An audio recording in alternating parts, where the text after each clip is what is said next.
Hey, we're live. Hey. Yo. Hello, everybody, and welcome back. We're Polymorphed D&D. Oh, I didn't tweet anything. Well, I'm sleep deprived. I'll blame it on that. Yeah. But yeah, hello and welcome to yet another episode. Maybe you missed us, maybe you didn't. You're probably not even watching, so hey. Damn. Hello, my non-existent viewers. Well, we're back anyway, whether you like it or not, and we are gonna play some more high-octane Dungeons and Dragons. And by high-octane, I mean a bunch of talking with a little bit of arguing from time to time. That's the best kind of gaming. No, we're hoping to get some fighting on this time. Yeah. And, maybe you have a wholesome moment about once per year, if you're lucky. We've already had that. Yeah, just check 2 sessions back if you want to see a wholesome moment, because you're not getting another one in another a year and a half at least. Yeah, true. I also found out that our YouTube channel is technically 2 years old as of 4 days ago. So yeah. It was made on the 10th of May 2019. So are we celebrating? I don't know. How are we celebrating? Crab rave. We level up. Oh, let's go! Oh my god! Thanks, Jacob. We knew you I did not agree to this. We will. Yes, you did. Of course, you want to give us a cursed item or an artifact.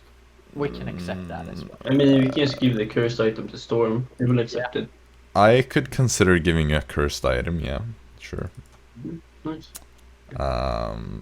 Make it Celebrate completely useful. by Lurbak entering the world. Let's go. No, Wow. you'll get a cursed item. Does anyone want to attune to it? Yeah. Storm? Let Storm have it. Okay, Storm you needs die. a magical item. Oh, Destiny! Woo! It is called Item of Traveling to the Afterlife. Oh. Oh, damn, bro. That's a very specific item. Curse. Afterlife, though. Once you're attuned to it, it cannot be unattuned, and you remain dead What forever. rarity? Oh, this one is a legendary. It's like you get to meet the gods. It's a real pog item. You just have to pay with your life. Damn. It's like the head of Vecna kind of thing. The head of Vecna. Did you Yeah, say you that? know. Yeah, that's the joke about Hand, you cutting off little your head and bro. putting it on the head of it. Yeah, of course. Bro. It You was just- become all-powerful lich. Your soul is consumed. It's the trade proposition. All right. With all that memeing out of the way, let's get into the recap, shall we? Let's get right into it. So, last session was of the chaotic nature, if I may say so myself.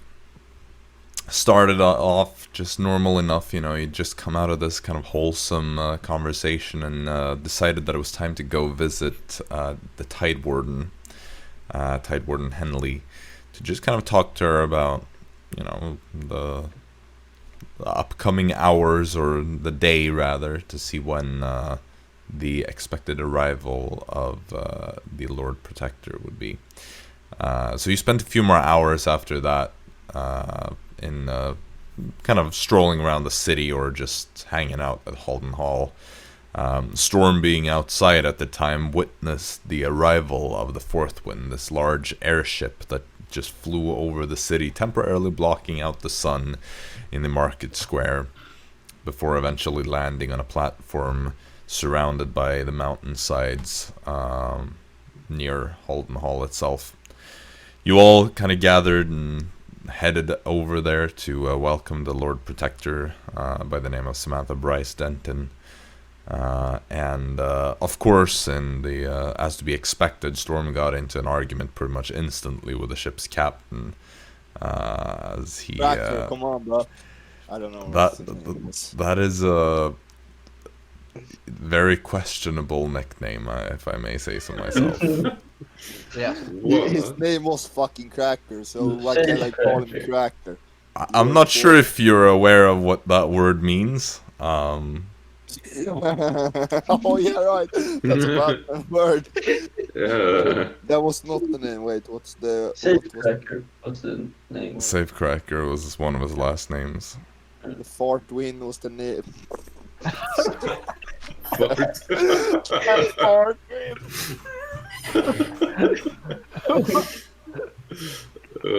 What Yes. is the name, bro? Sparkle Town. No.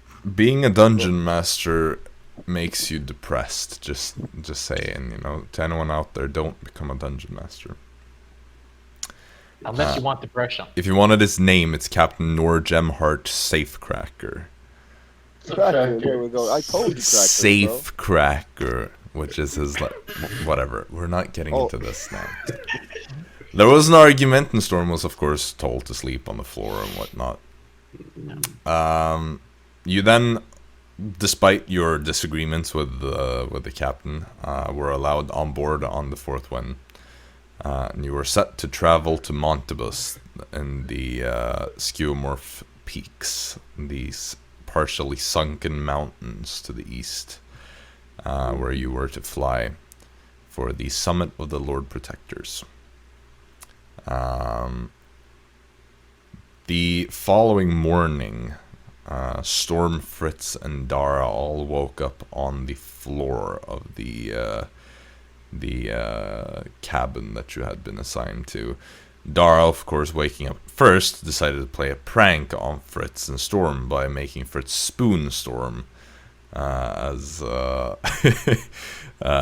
Fritz would then notice upon waking up, quite terrified and pretending that nothing happened. Lastly, when Storm woke up, noticing that Jaxson was still asleep longer than normal, assumed that he was the one who had played a prank and decided to, send Tornado to bite his nose, which in turn resulted in a bunch of fighting, and it all kind of came out that, Dara had also been on the floor and made Fritz spoon, which, that all started being discussed, though you never reached a conclusion on what had actually caused you to be on the floor in the first place. Yeah.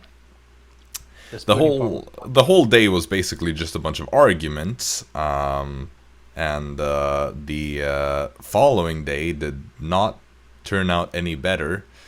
Probably just worse, for that matter, as it started with Dara now pranking Eli, saying that this day something big is gonna happen and it's gonna be bad.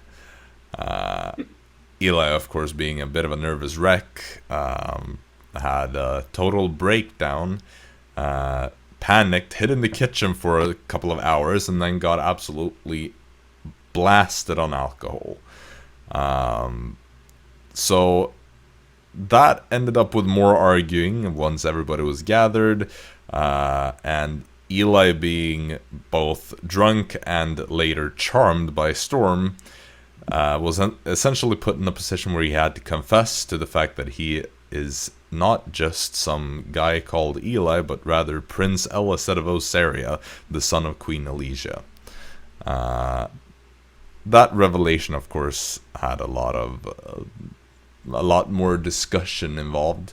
He kind of told you that he is training under his aunt, Master Naom, to essentially take over her place as court mage once his own sister ascends to the throne of Osaria, which is probably in a very distant future for most of you, seeing as they are elves and they live for quite a while.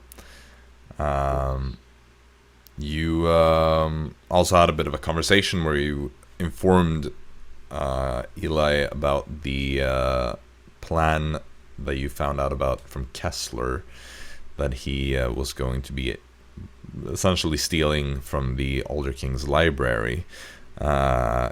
Eli, now growing worried, sent a message to his master and found out that it was already too late, that it had happened a few days before.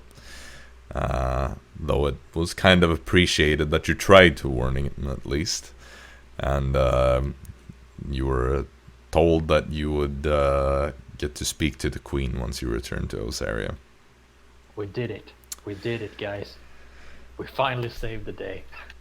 Oh, debatable.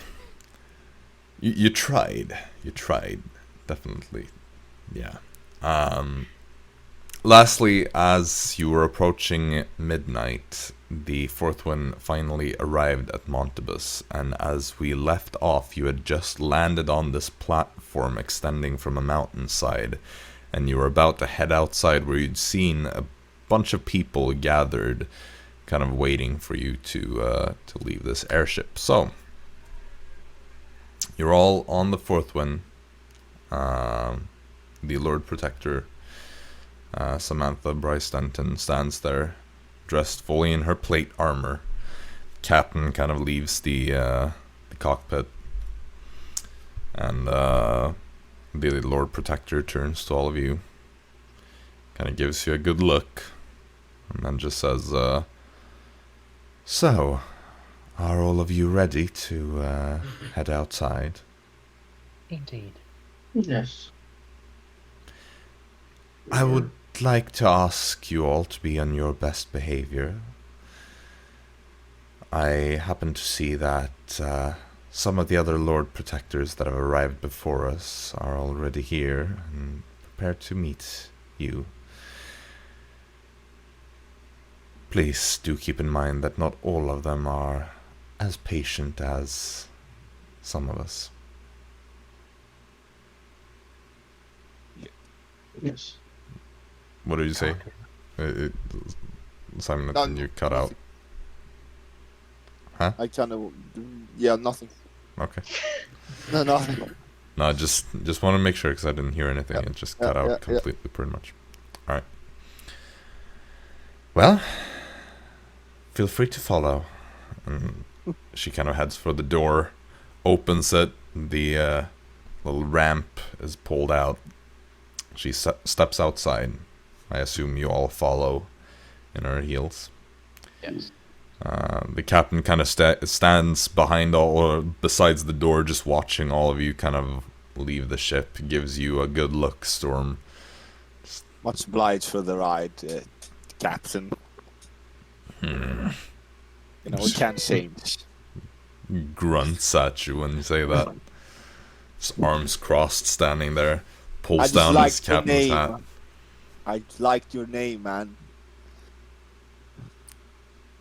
Keep weather out. He doesn't And say I follow. anything. He just stands there, arms crossed, staring at you.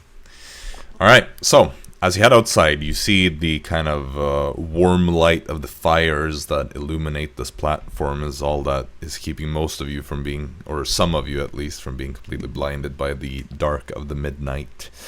Though the moon is... No, the moon would pretty much be a new moon, I do believe. So it would be very dark outside. Pretty much no light coming from that either. Let me just double check, because I think, yeah, tomorrow is the new moon. I'm pretty sure.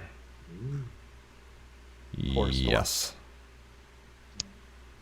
Or maybe it is this night. I'm unsure how I count this. Whatever. I'll figure it out. It's pretty dark outside, aside from the torch light and whatnot. But in this light, all of you can see that there are about 24 people or so gathered in a kind of semicircular shape near the part of the platform closest to the mountainside itself. 4 of these figures stand a bit in front of the rest of them, kind of sticking out from the masses. The vast majority of these people kind of dressed in simple, almost like training kind of clothes that you would expect somebody to wear when they're doing like physical kind of training and practice. most of them just in these kind of muted colors, looking very well worn. These people also being maybe they're late teens or early adult years. But the 4 people in front of them are kind of sticking out from the crowds. 2 of them, who stand in the middle of these 4, wear plate armor, just like Lord Protector Samantha, and the other 2 being a bit different. The first of the plate armored figures is high elf with kind of a bit wavy shoulder length blonde hair, and kind of kind looking blue eyes that just kind of look at you in a welcoming way. And to their side there's another significantly shorter figure, also in the same kind of plate armor, though this one looks to be a kind of raven-like humanoid, with these black feathers, a beak, quite short, probably under 5 feet. Kind of looks with these bird-like eyes and a very kind of analytical way, just glancing over all of you, seemingly very perceptive. At least that is what you get the sense of looking at him. Lastly, on the sides of these 2 plate armored figures, the first person you see is a tall elven woman with tan skin, kind of copper colored hair that curls a bit towards the ends, standing there with a very regal bearing, straight back, shoulders, very in a good posture, wearing these clothes that are fit for a scholar, mixing a sort of comfort with just a little bit extra flair to them, to set them apart from normal kind of scholar's clothes. And there's also this long cloak, just a kind of dark gray color that just falls down over her shoulders. The last figure, standing on the other side of these 2 plate armored people, is another turtle man. He has a very kind of knowing look to his eyes, and just smiles kind of softly in a way that gives you a kind of feeling of welcoming, but also there's a very knowing expression to all of him, almost like he knew to expect you in a way. Still the man. And you see he wears these kind of light flowing fabrics that just kind of hang in a very strange way from him, that you're not used to seeing clothes of this kind. He also has his wrists and ankles wrapped in a way to sort of support the joints. But you see, as Lord Protector Samantha takes charge, she walks down this ramp and approaches these figures. You all follow behind. The captain stays behind in the fourth wind, but as you've all kind of left, he steps out into the doorway and just kind of gives a small bow from there towards the figures standing there. You see Lord Protector Samantha approaches the elven figure in plate armor, and this elf just kind of says, Lord Protector Samantha, it is great to see that you have arrived safely.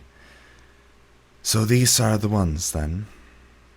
And Lord Protector Samantha turns around, kind of in a way so that she can look both towards the other figures gathered here and towards you, and just nods, says, yes, this is them. I bow. So, Yeah, that's about to. Oh, you see that, bro? Fucking. They call themselves the Co-workers. Co-workers, and she turns to you. This is Lord Protector Eilis, and she gestures towards the elf, and then after that she gestures over towards the bird-like man, this little raven figure, and says, and this is Lord Protector Fizjuko.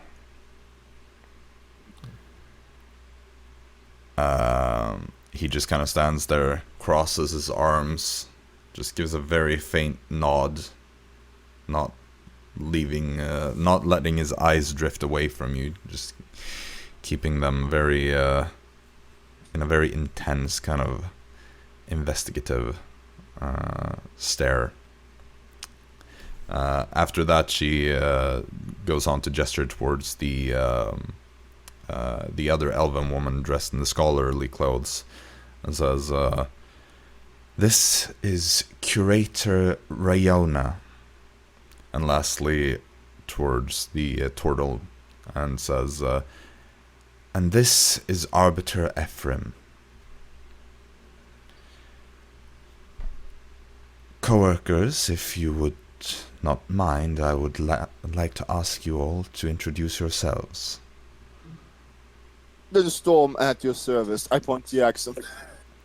Jaxson. Dara. Dara Raethran. Fritz. Fritz Wiprecht. Arisa. Arisa. Eli. You see Eli kind of taking this a bit of a deeper breath, and then just kind of straightens his back and says, Prince Elised of Oseria, descendant of the last Alder King of Kanara. They kind of exchange some glances upon hearing this. And then the Lord Protector Eilis just kind of nods and says, well, I would then like to formally welcome all of you to Montibus.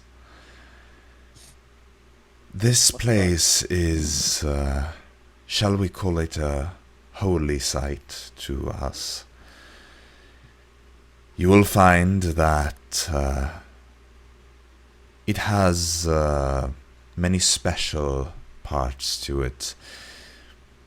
This is where future Tide Wardens are trained, along with, let me just get this document open real quick. Sorry. Along with the members of the Order of the Rift Sealers and the Order of the Spirit, Spirit Arbiters. But we would all welcome you all. And some of our students will show you to where you will be spending the night. Tomorrow, once the last two of our numbers have arrived, the summit will begin, and you will be summoned to attend. I would ask you to not go off on your own here and explore. If you wish to have a look around, then please do ask somebody to show you. Is everything understood? Of course. Yes. Indeed. Very well. And she kind of gestures, or you see Samantha just kind of taking over again. She gestures towards some of the students and just says, well, let us assign somebody to bring you to your quarters. She just points to some of them. 3 of them step forward, bow towards the Lord Protectors, and then one of them, a kind of young man, just takes charge among these 3 and says, well, co-workers, was it? Yes. Indeed. Please do follow us. Yes. And they lead the way through the crowds. They kind of part as you follow. They seem curious, these students, as you make your way through them. Not in a hostile way or anything, just pure curiosity as they look at all of you when you pass by. These 3 students that take charge just lead you towards this short bridge that kind of closes the gap between this circular platform and the mountainside, leading you into this carved path into the mountain itself, or rather the peak of it, which is all that appears to remain. You are taken through this mountain. You see rooms off to the sides. It's been very nicely carved, though it appears to be very old. Well kept up, true, but still signs of aging. These kind of cracks every once in a while that have, or just kind of details that have been a bit kind of worn off with the years. But as you're led further into the mountain, the path just kind of takes a turn, and you are led out of the mountain again, out onto this big stone bridge that crosses the gap over to another one of the mountain peaks. You walk along this path as well, over the bridge and into another similarly carved stone hallway in the mountain next to it. You begin to notice as you're walking through this paths that none of the rooms have doors necessarily. They're just kind of like covered with some cloth curtains, kind of to separate the hallways from the rooms. You can hear some like sounds coming from some of the rooms, people talking, though it's pretty late, so most people appear to be asleep. But every once in a while when you're walking through this, you see some people just kind of peeking out from some of the rooms. They all appear to be on the younger side, sort of in terms of human age, because these are people from all kinds of you see humans, you see elves, you see these blue-skinned tritons, turtles, Aarakocra, Kenku. I think that's mostly what you would see. Actually, you see some gnomes, halflings as well. Yeah, but that's pretty much the kind of people that you see. So mostly birds and small fries. Got it. That's one way of interpreting it, I suppose. Not sure how accurate that is, but sure. But yeah, you're within the second mountain that you've entered. The students eventually stop by one of the kind of rooms that have been carved out. There's some drapes just covering up the archway, and gesture towards it. Say, "This will be where you are to stay the night." Thank you. Knowledge. If there's anything else that you need, then simply ask one of us. We will be in the room straight across. Is it anything interesting to explore here with you, of course, like she said? Let's have that conversation in the morning, shall we? Of course. Fair enough. Very well. Sleep tight. Kind of nods, and then they head into their room. When you enter, the room itself it's very plain. I mean, it's apart from the kind of arched ceiling, it's pretty much completely just rectangular, with very little detail, and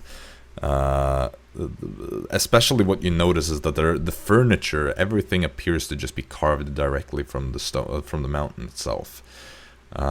All you have is when you enter, there's kind of this stone bench that runs along one of the short sides that is directly to your left, and then the room kind of extends a bit further into the right, where you just see this one wide stone slab covered in kind of cloth and in blankets, which is where you're all expected to sleep.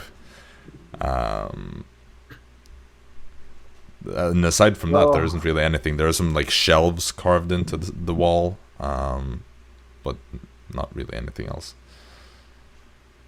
Lads, we live in luxury today, huh? Jaxson, you're gonna enjoy this. Jeez. Yeah, Jaxson will just take a corner. Yeah, he's gonna pick a. I wish I never gave away that cape. So who's gonna get to sleep between Dara and Arisa? Eli. Yes. Eli will have to be there. Because I'm assuming you're not gonna sleep next to each other.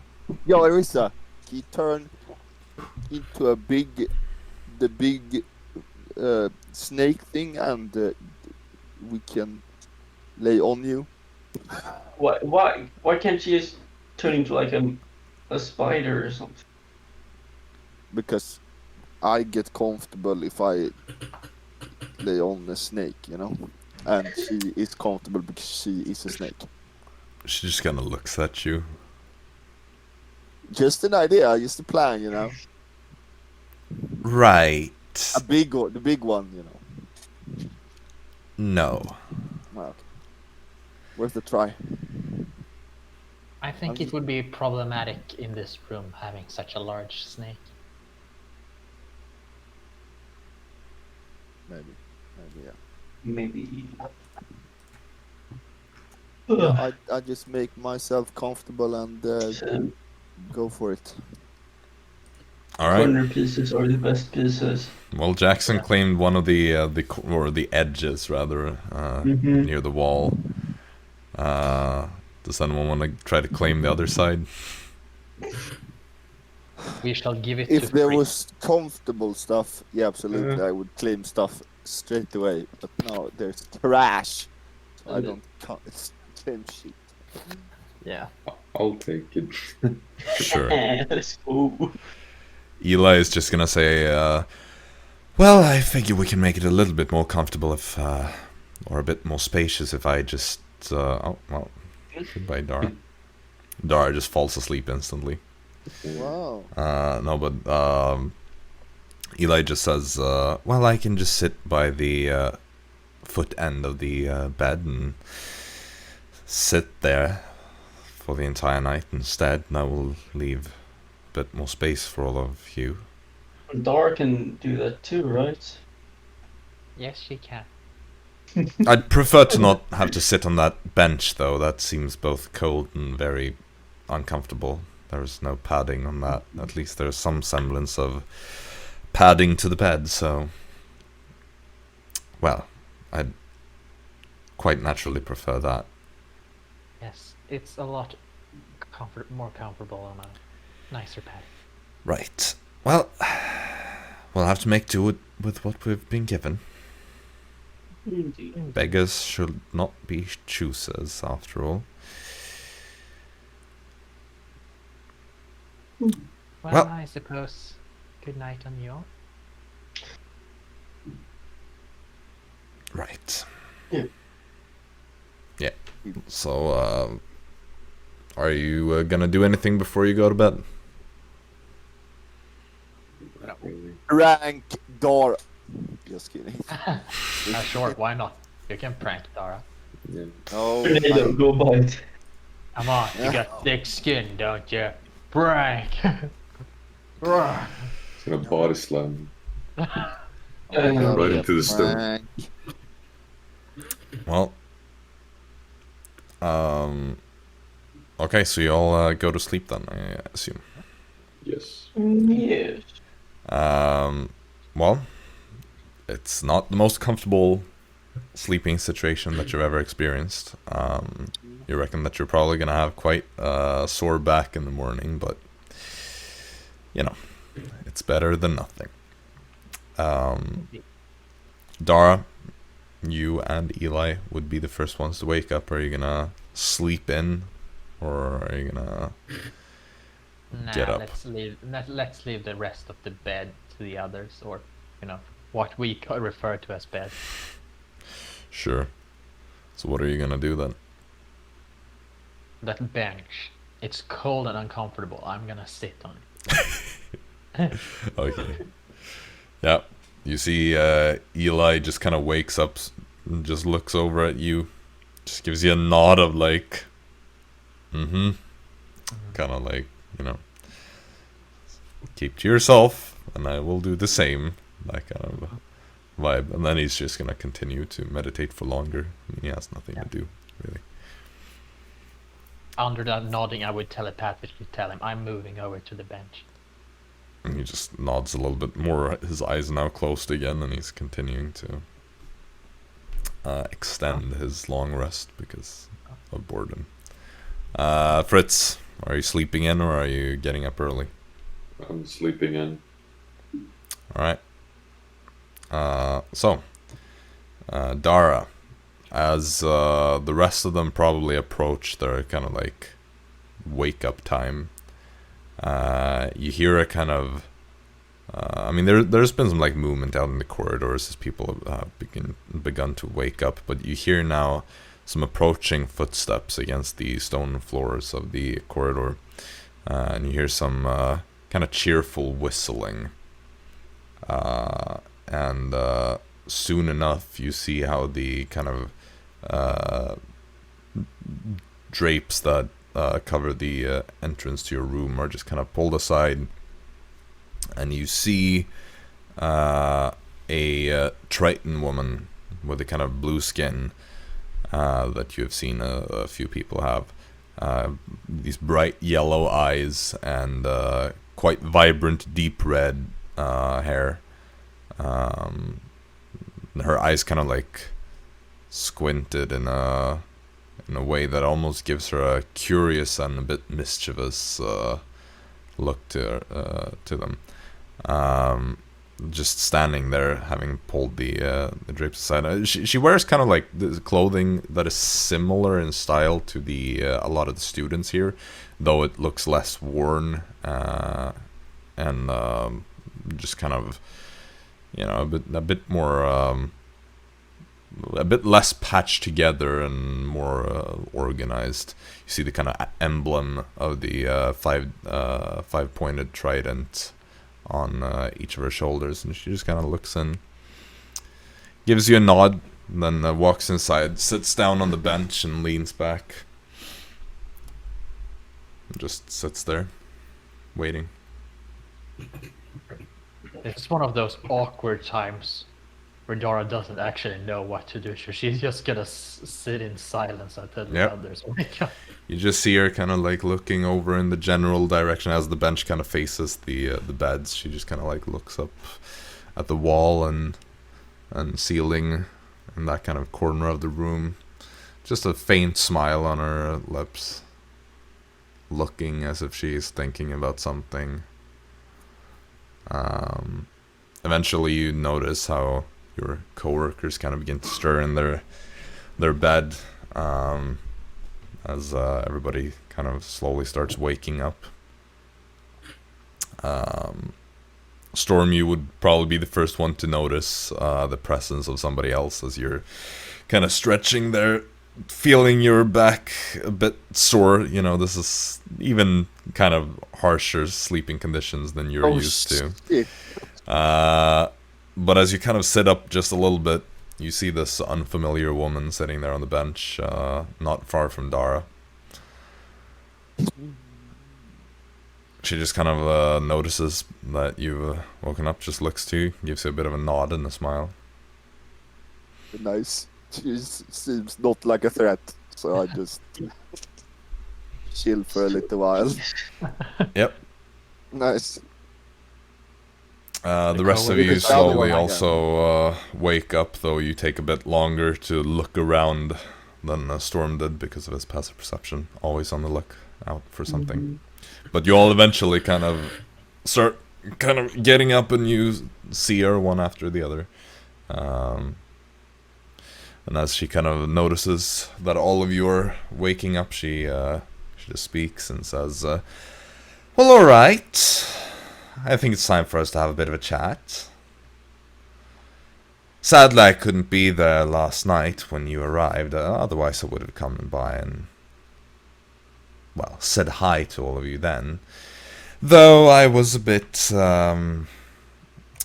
late for that, shall we say. So I'm gonna say hi now. Did you have something to say? No. No. Great. Well, I am Quintina Jocunda Nerva, also known as the Lord Protector of Aquatilium. Pleasure. Pleasure is ours. Jocunda, Quintina Jocunda Nerva. Quintina Jocunda Nerva. Okay. Yes. Can I call you something?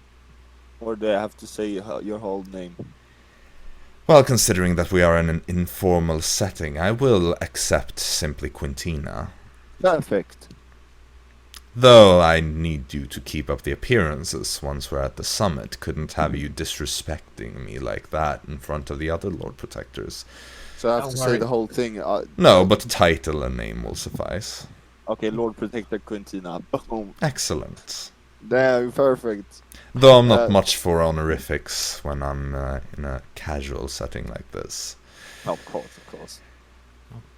Anyway, I've been informed of who you are. I was briefed on that when I arrived just a few hours ago.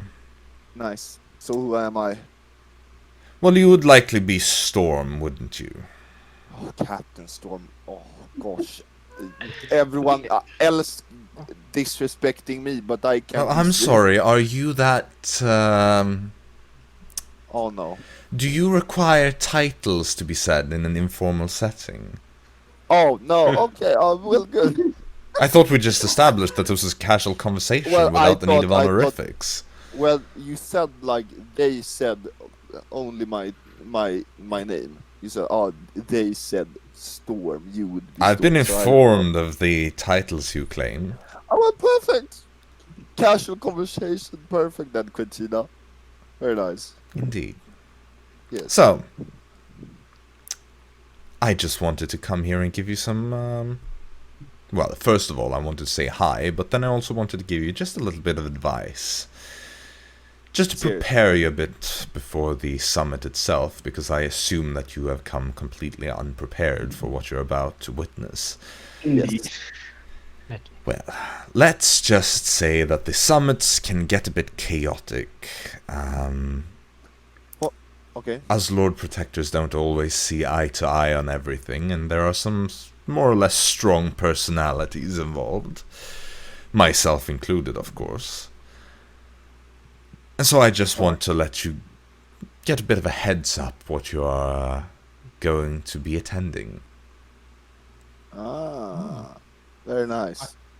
Unusual for us to be at the center of chaos while we usually are the center of chaos. Yeah.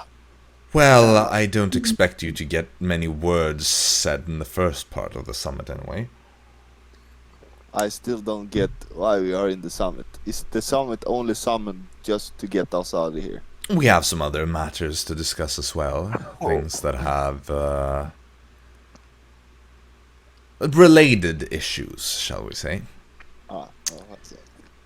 Well, let me just tell you a little bit about my fellow,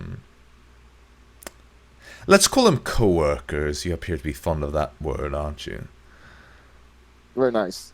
Well, first of all, the last one that hasn't arrived just yet. That would be Lord Protector Jackdaw. He is, well, I suppose you should know his full name, which is Lord Protector Jackdaw Mudguard Fiddlestomper. Gnomish fella, as you can probably tell by the name if you know anything about Carnarvon cultures. If I meet him, can I only say Lord Protector Jackdaw? We accept our first names if you attach the Lord Protector title to it.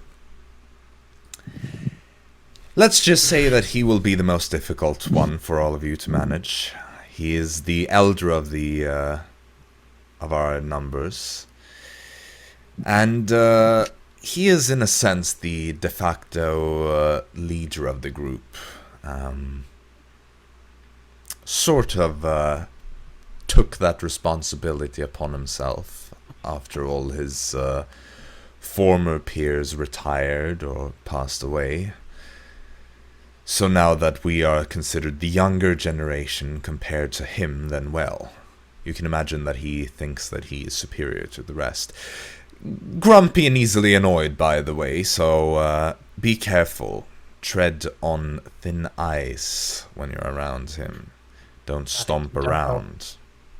Don't speak around him. Well, be very careful with what you say, is what I would recommend. Yeah, it's probably easy to not say anything at all. Well, apart from him, another somewhat difficult, though in a very different way, that would be Lord Protector Fizz Juko.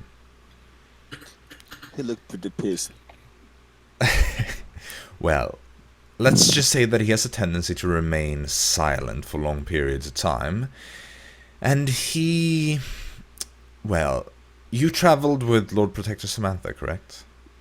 Indeed. Yes. Well, if you ever thought about the fact that she is difficult to read expression-wise, then I can assure you that she is nothing compared to Lord Protector Fizz. That man is a total enigma, and though they both share that unreadability, at least Lord Protector Samantha is predictable due to her by-the-books ways. However, Lord Protector Fizz is significantly more of a wild card in that regard. He doesn't abide by any particularly strict sets of beliefs or anything along those lines. He is more of a flexible person. But don't let him fool you. He is incredibly intelligent, despite his choice to remain silent in most situations.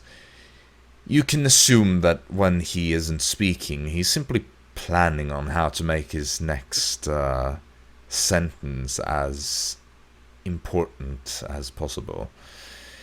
He usually finds a way to poke holes in our conversations and arguments, finding some ways or some angles that we have missed. Clever one. Lastly, since I assume I don't need to tell you that much about Lord Protector Samantha that you haven't already noticed from your time aboard the fourth one, I suppose I'll give you a bit of information about Lord Protector Eilis as well. What can be said about Eilis? I suppose you will find your greatest ally with Eilis.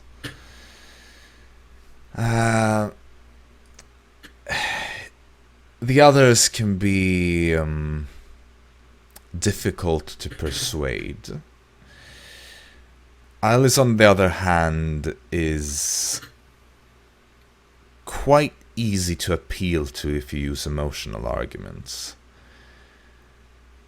It is, well,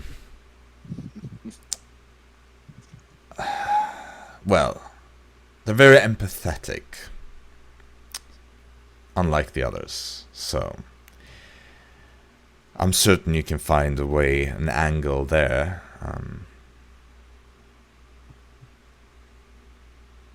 Nice. Alright. But I suppose that's what you need to know about us, Lord Protectors. Rayona and Ephraim was not Lord Protectors. No, that would be the Curator and the Arbiter. Arbiter and Curator.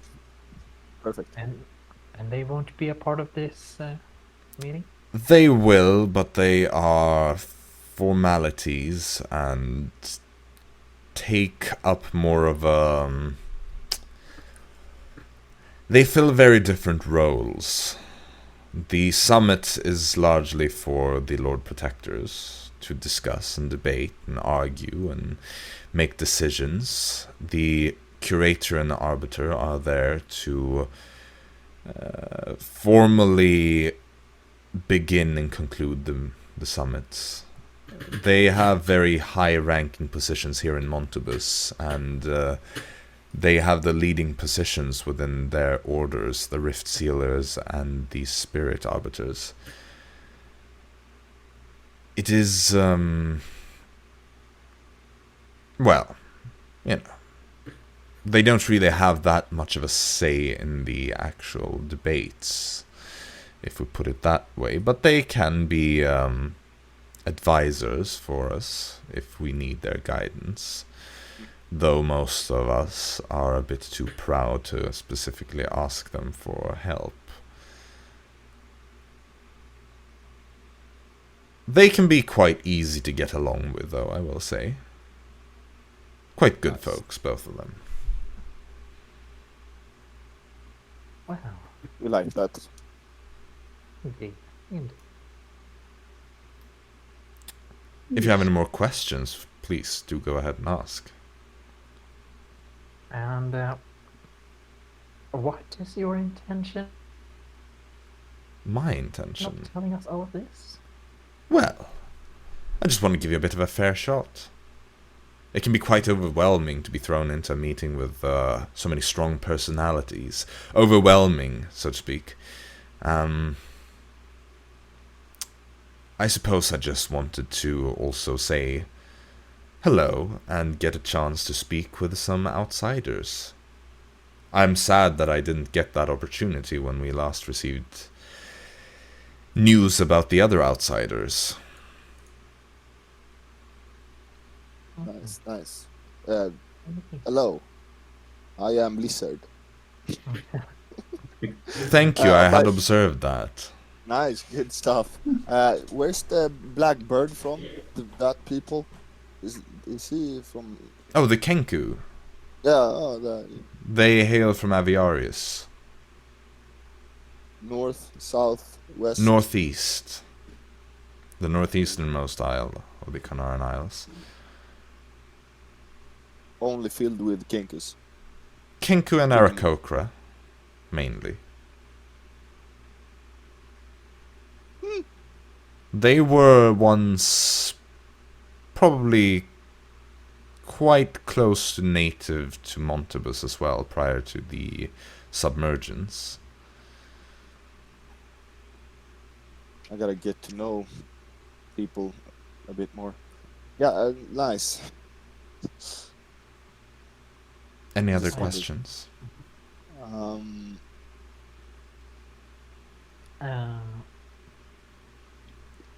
What are your thoughts on Vortex, man? Vortex. Living Vortex? Oh, the Living Vortex. What are my thoughts on the reason my home continent sank underwater? Have we been told that? I don't remember that story. I just remember what? I just remember he being wait. A big He's a cause. There are many reasons, I suppose, but generally the sinking, or the submergence as we call it around here, is attributed largely to the Living Vortex. Okay. Though it's more complicated than that if you really want to get into the details of it. Though I don't think you have the patience to listen to a long story. No, I'm not the patient one here. I've been informed. Yeah, I would say Eli is the yeah. Yeah. Probably. Right, the The prince. patient one. And she just turns to him. And he's like, yes, that would be me. She just looks at him, smiles a bit, just nods.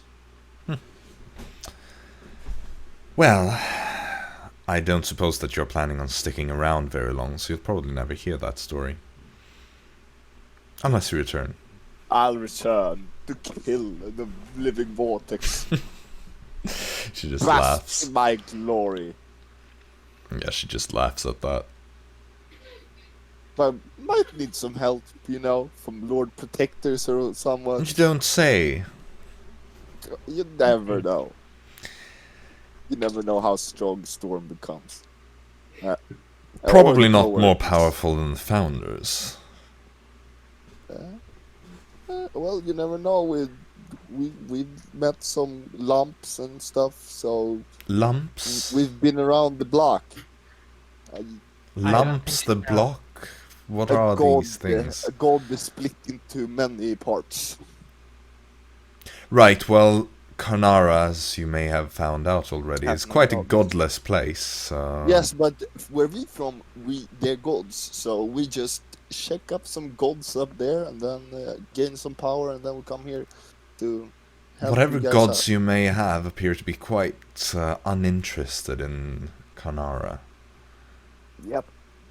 Or maybe you don't just believe them, so they don't get interested. Right? We've never had any encounters with any of them. Yo, Jax, pray to your god. Let's see what happens.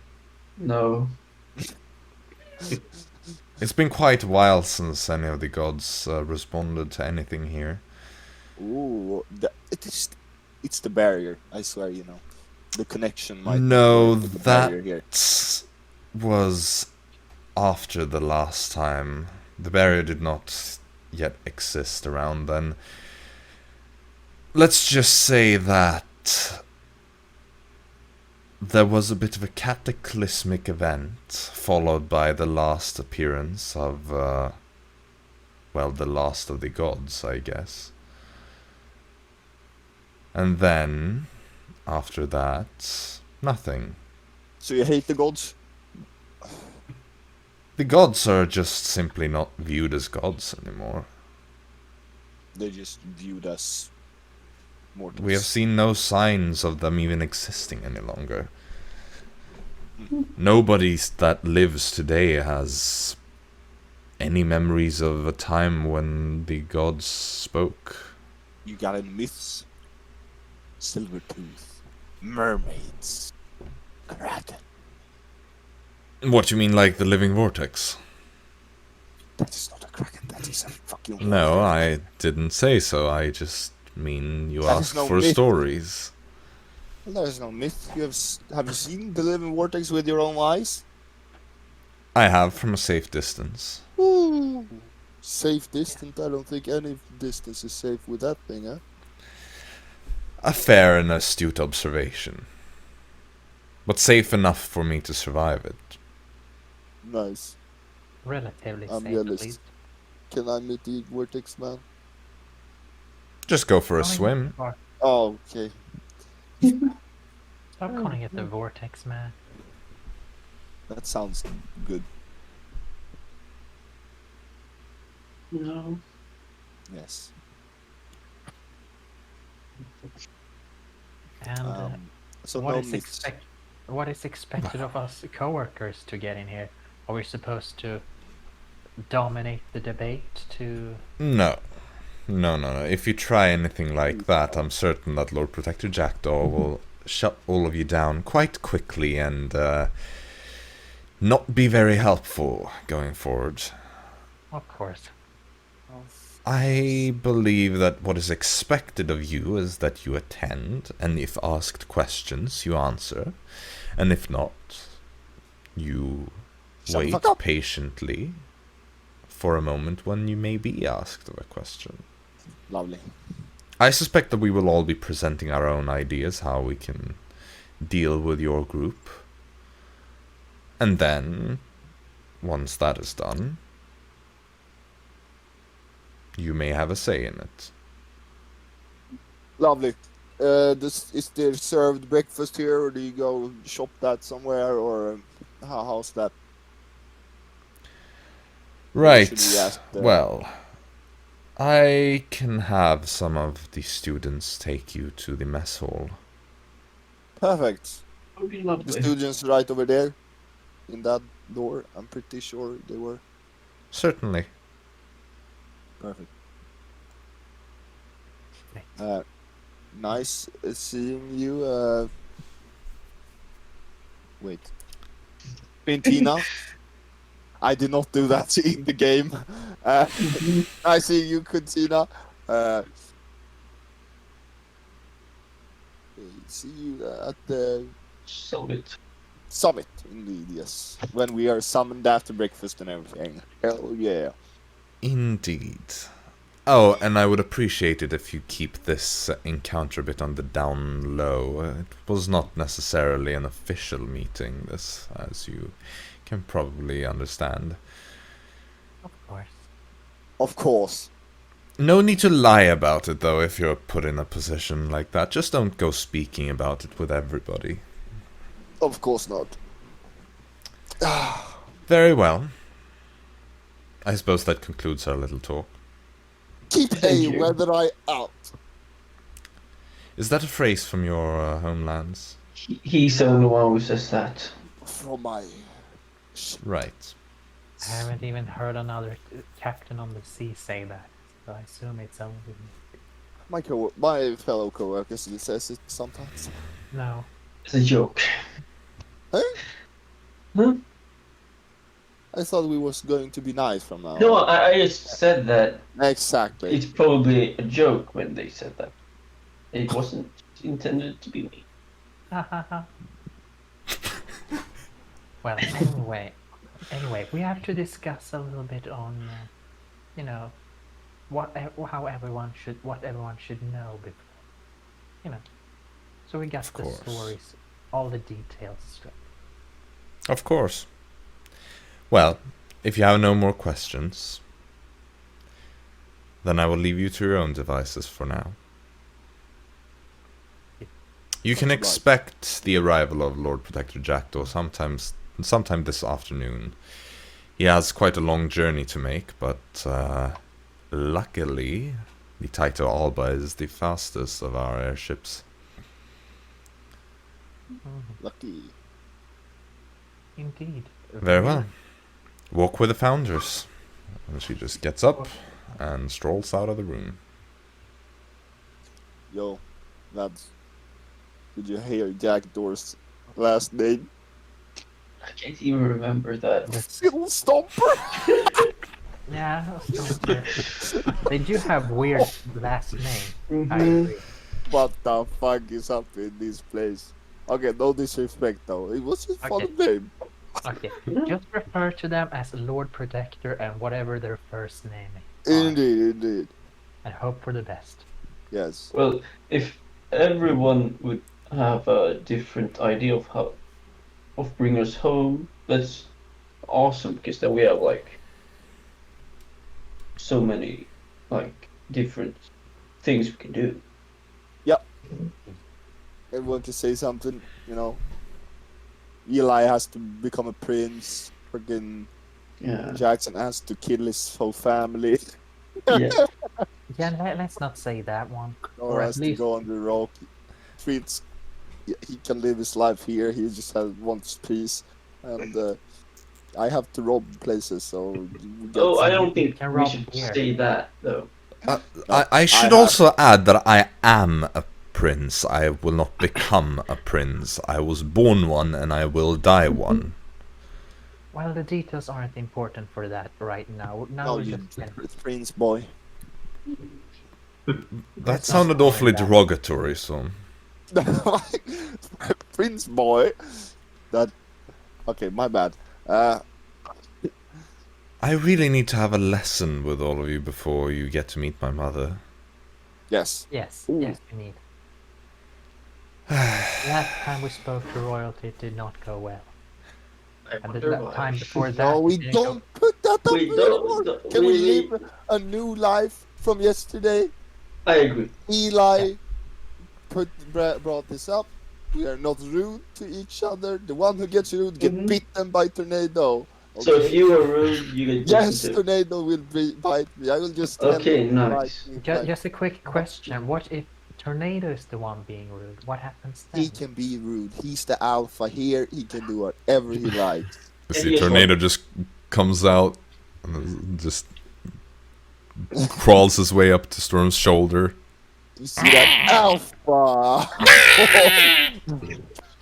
God. Wait, what if Tornado is Kessler? Well, you know, it's alpha then. Oh, Tornadoes. Fuck. Is this actually a possibility? yes. Eli. Prince boy. Speak Look, with I love don't- big Prince boy. Look, I don't know. Did you find Tornado, and it could be a polymorphed person? No. We've What? already met the I don't know. person, so Just wondering, just making certain. Never We have suspicions of everyone. You can be Kessler, Eli. I could be Kessler. Why would No, I? so Anyone could be Kessler. indeed. Kessler is not if you're dead. Well, anyway, well, whatever happens in there, we're just gonna shut up, answer questions, and don't put in any opinions of our own whatsoever, because if we do, we're gonna make them hate us. I think we all can agree on that one. Yes. I'll try my best. Now, let's get some breakfast. Woo. I walk yeah. over to the fools, the servants, or what they was Let's called. do that. The did you say the student. fools?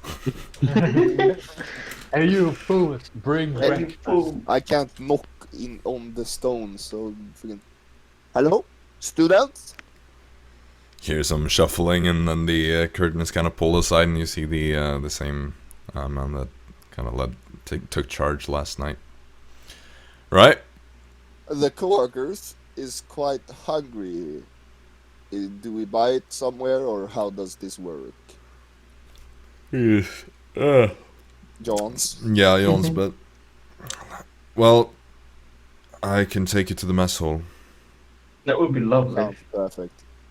Very well. Let me just get changed first. Of Kind of look course. down and see that he's not wearing a shirt. Nice. Just kind of closes the drapes and then walks further into the room. You hear some noise. You hear him kind of like say to the others, just something like, yeah, pretty much just hear him. Well, you hear him say things in Karnar common that you don't understand. And then he comes back fully clothed, just nods. So, is everybody following, or just you? Well, Everybody following. No, all of us. Alright. See that the rest of you are gathered here as well now. Okay. Well, follow me then. Just kind of leads the way, shows you to some staircases that leads you further down in the same kind of mountain peak, just down one floor. And he leads you through a corridor, and eventually takes you into a pretty big room, bustling with other young people here that are probably more students. Many of them are just kind of sitting there eating, others are just hanging out with their eating friends and stuff. Just kind of points towards a bigger table that has been set up with tons of different food just to be grabbed, pretty much.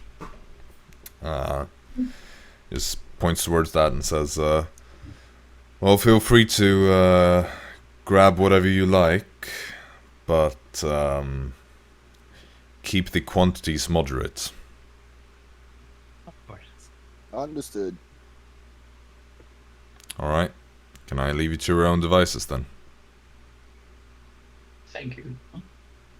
And he and his two companions just walk away and they start grabbing food themselves.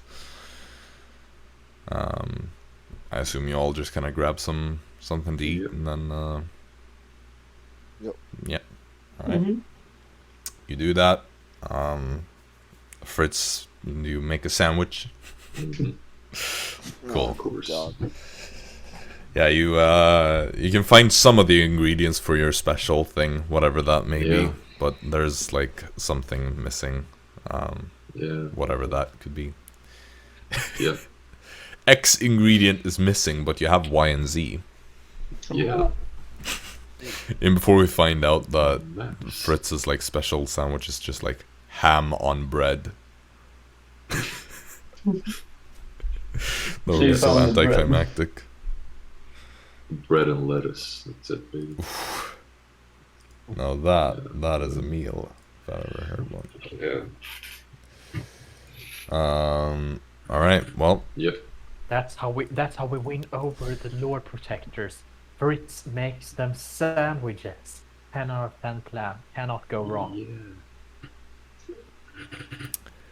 alright. Of course.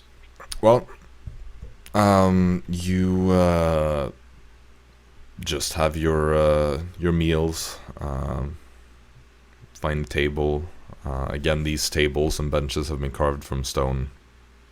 There's pretty much like no furniture that you've seen anywhere that isn't like stone. The only other like material that is used here is like cloth things and maybe a bit of metal here and there, but apart from that, pretty much everything is just stone. But yeah, you have your meal. What do you want to do? Like after you've finished eating and They said that he would come this afternoon, right? They said they would. So we have quite some time then. Well, we could ask the students for a guided tour, but well, it depends on what everyone wants. I mean, I'm up for anything. It's Yeah. waste of time. Yeah. I mean, I'm down to check the place out. Well, Yeah, I think that's a I good have idea. the student help us check the place out. alright. Yeah, let's do that. And So you head over to the same students, I assume that you were basically assigned to you. They kind of sit at a nearby table, just like one table over, chatting with two other students that you haven't seen before. But as you approach, the kind of leader of the group, he's the only one that appears to be speaking Northern Common, or in this case, the language of Mediatus. But as you approach, he kind of looks towards you, nods. Can I help you? Well, we're looking for to have some a guided tour around this place. Well, if possible. Right. Kind of looks over at his companions. Sure, I suppose that's doable. Though, well, maybe you'd prefer if one of the arbiters would give you a tour. They tend to be better at that. Oh, I'm fine with that. Well, follow me anyway. I'll take you to some of them. See if they're interested in showing you.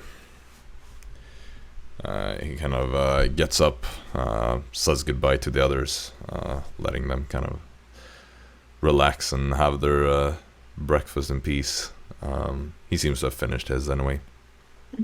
Gets up, kind of leads you back up to the floor where you slept, and then takes you out on another bridge that connects this mountain to one of the other mountains. Leads you over And you see that there's this platform outside this mountain, just off to the side, but you can see from the bridge. You see these students dressed in their kind of practice clothes. You see most of them are kind of wielding these longer staffs and seem to be like sparring against each other, kind of like fighting with the staffs.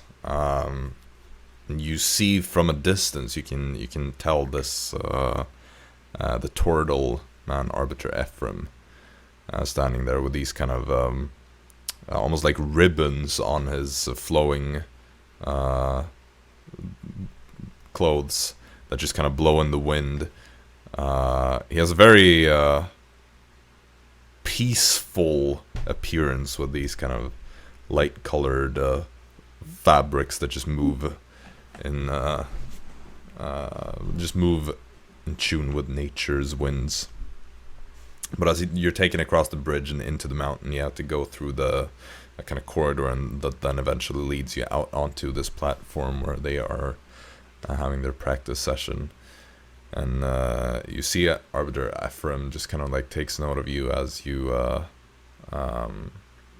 walk out here, and the student that is showing you around just tells you like, "All right, stay here. I'll see if I can find somebody who can take you." And then he kind of walks over to some of the other students. Do you want to do anything, or do you just hang out and wait? I'll just wait. Yes, I'm same. hammer sticking out on these kids. Let's observe how good these kids are when they're Yeah, trained. come on. So as you're standing there and you're saying this, you can hear just like from behind you, you hear a voice that just says, "Oh, I assure you that they are quite good." And you spin around and you see Arbiter Ephraim has kind of snuck his way over. Just kind of stands there. How is that so? Indeed. Well, we have another. Well, we're not used to what your standards are, so we're just a bit curious of how strong you are. Well, they are my students, so I can assure you of the quality of their training. I'm certain that they are more than capable to handle themselves in a fight. That's all. Hmm? Would you want to battle me? Ephraim? He just kind of chuckles a little bit. I don't believe that would be a fair fight. Maybe worry, because Storm I'm has- not used to sticks. Don't worry, Storm has fought against a lot of people that have pushed him into the dirt. You wouldn't be the first one. You gotta learn from your mistakes sometimes. That is true. And this can be a mistake for you. Again, he Only. just chuckles a little bit. I have fought many opponents in my days. None that I Somebody- couldn't best. Somebody we know the name of? Well, I have helped train most of the Lord Protectors. Ooh. Jackdaw? I'm afraid he's quite a bit older than I am. How old are you? Old enough. Rude to ask for someone's Well, age. I assume. well, Storm, you have done quite a good, impressive things you too, haven't you? You know, with the gauntlet, for example. I was hearing sarcasm in the beginning. Same. But it wasn't very nice. Yes, but Ephraim says he has I'm been up being to much. genuine here. You have done some great things with us, but you did some parts. Indeed. We are looking for someone who can give us a guided tour, Ephraim. Do you know anyone? He just kind of looks over towards his students. Well, I suppose my students managed themselves quite well. So I could spare some time personally. Lovely. From the Arbiter Ephraim, what the... You see an the experience. student that you came here with. He kind of walks over to you and just bows and addresses the arbiter and says like, "Arbiter Raethran." And he just nods. Says, "I will take over. You are relieved of this duty and you may resume your day. Well, co-workers, follow along." And he kind of starts making his way over the bridge, or from the platform into the mountain again. So, what would you like to see here in Montibus? What's the most interesting thing you have? Oh, the most interesting thing. Or adventures. It would either be where the summit is to be held, though I see no need to show you that ahead of time. Well, let's go for the second most interesting. That would be something I don't have the authority to show you. The most interesting thing you have the authority to show us. What is the thing you couldn't show us? Well, I'm afraid I do also not have the authority to tell you about that. Why do you bring it up then? Well, because you asked. And I answered honestly. Good. Great. We appreciate that. Do you have the authority to imply that there's such an important thing? Of course. Because without me saying more, you would know nothing about it anyway. Knowing that there is a secret is not exactly telling of it. I am interested in the secret. But what is the third most impressive thing you can show us? Well, I suppose there are a few options. There would be the temple, dedicated to the founders. There would be the archives, where many of our scholars and students spend their days in reading different texts of various natures. There would be the meditation halls. Apart from that, there are the quarters of the Lord Protectors. Though those are somewhat off limits as well, I suppose. The temple sounds the coolest, ain't gonna lie. Right. Really? Let's go there. Yeah. Very well. Follow along then. He leads the way. And he takes you towards what seems to be the tallest of the peaks. It is quite a way to walk, and he walks mainly in silence. There's a comfortable silence, though, not like an awkward one. He just has this kind of radiating aura of peacefulness around him. But it takes you over to the tallest of the peaks here. And as you kind of get closer, he just kind of mentions and says that this is Apex Magna, the tallest of the Skeuomorph peaks. This is also where the place of the summit is. Though, as I said, there's no need showing you that just yet. And he kind of keeps walking. And eventually you are taken to kind of like down a little bit in the mountain. You're taken to this temple. It is this big round chamber, and you see that there is kind of a beam of light, though you're not certain where that comes from really, but it kind of like radiates down, giving off this natural daylight in a kind of spotlight in this circular temple center. There are students that are kind of walking around silent or in prayer. You see these 5 big statues kind of equidistant from each other around the outskirts of this temple. It's very high up to the ceiling, and these statues are massive. They are probably 30 feet tall or so. You see that Oh, there goes Dara again. Dara zoned out from walking in silence so long. Of course. Uh, no, but you see in order from like left, going around the entire circle to the right. The statues, the first one depicts this human-looking man. They're all wearing these kind of typical armors, the sets, very similar to those of the Lord Protectors that you've met. And they're all holding these tridents with 5 peaks, similar to the symbol inscribed on the chest plates of the Lord Protectors' plate armors. But the first one, just like the others, wearing this armor, holding this this pentadent, I suppose would be the accurate name for a 5-pointed trident. What the fuck? I don't know. It's the tri means 3, so you know. Pentadent. Yeah.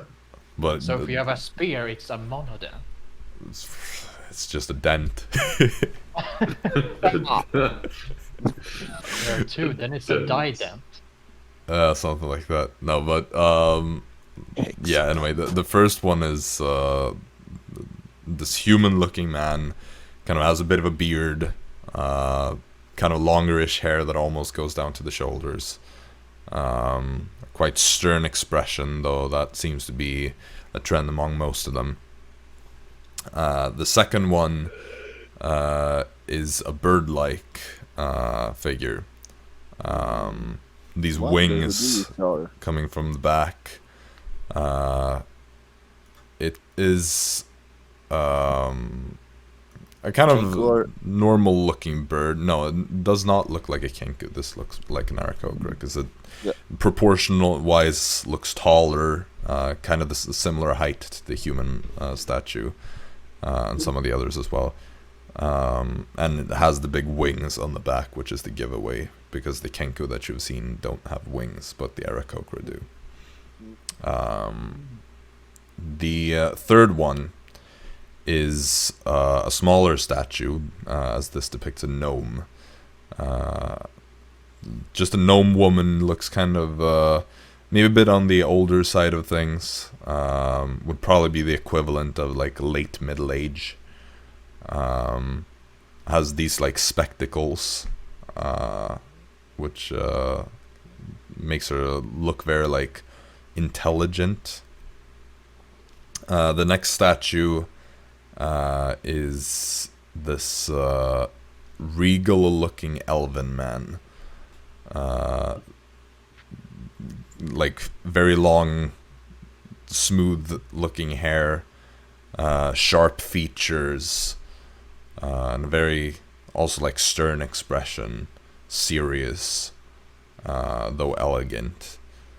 And the last one, you can barely tell that this is a triton, but the kind of webbed fingers around the trident, and there are subtle signs that set her apart from what would be a human or elf, considering that this is just a stone statue like the others. But she stands there, also a very like regal kind of posture, though the expression is a little bit softer, and has this kind of like a seashell as an ornament in her otherwise like curly looking hair. And those are the 5 statues that you see, that are all like facing the center of the room. And the arbiter just kind of gestures around, extending his arms outwards, and just says, "These are the founders, the first Lord Protectors of the Carnarvon Isles. They are the ones that created the tide barrier and gave their lives to put it where it should be." Interesting. Beautiful. As you may know already, they are the closest thing to gods that we have here on the Isles. Yeah. Yeah, we have heard a little bit about, well, the gods abandoning you and all that kind of thing. Indeed, a tragic story. But we have managed just fine on our own. It took a while to adjust, but it's all in order now.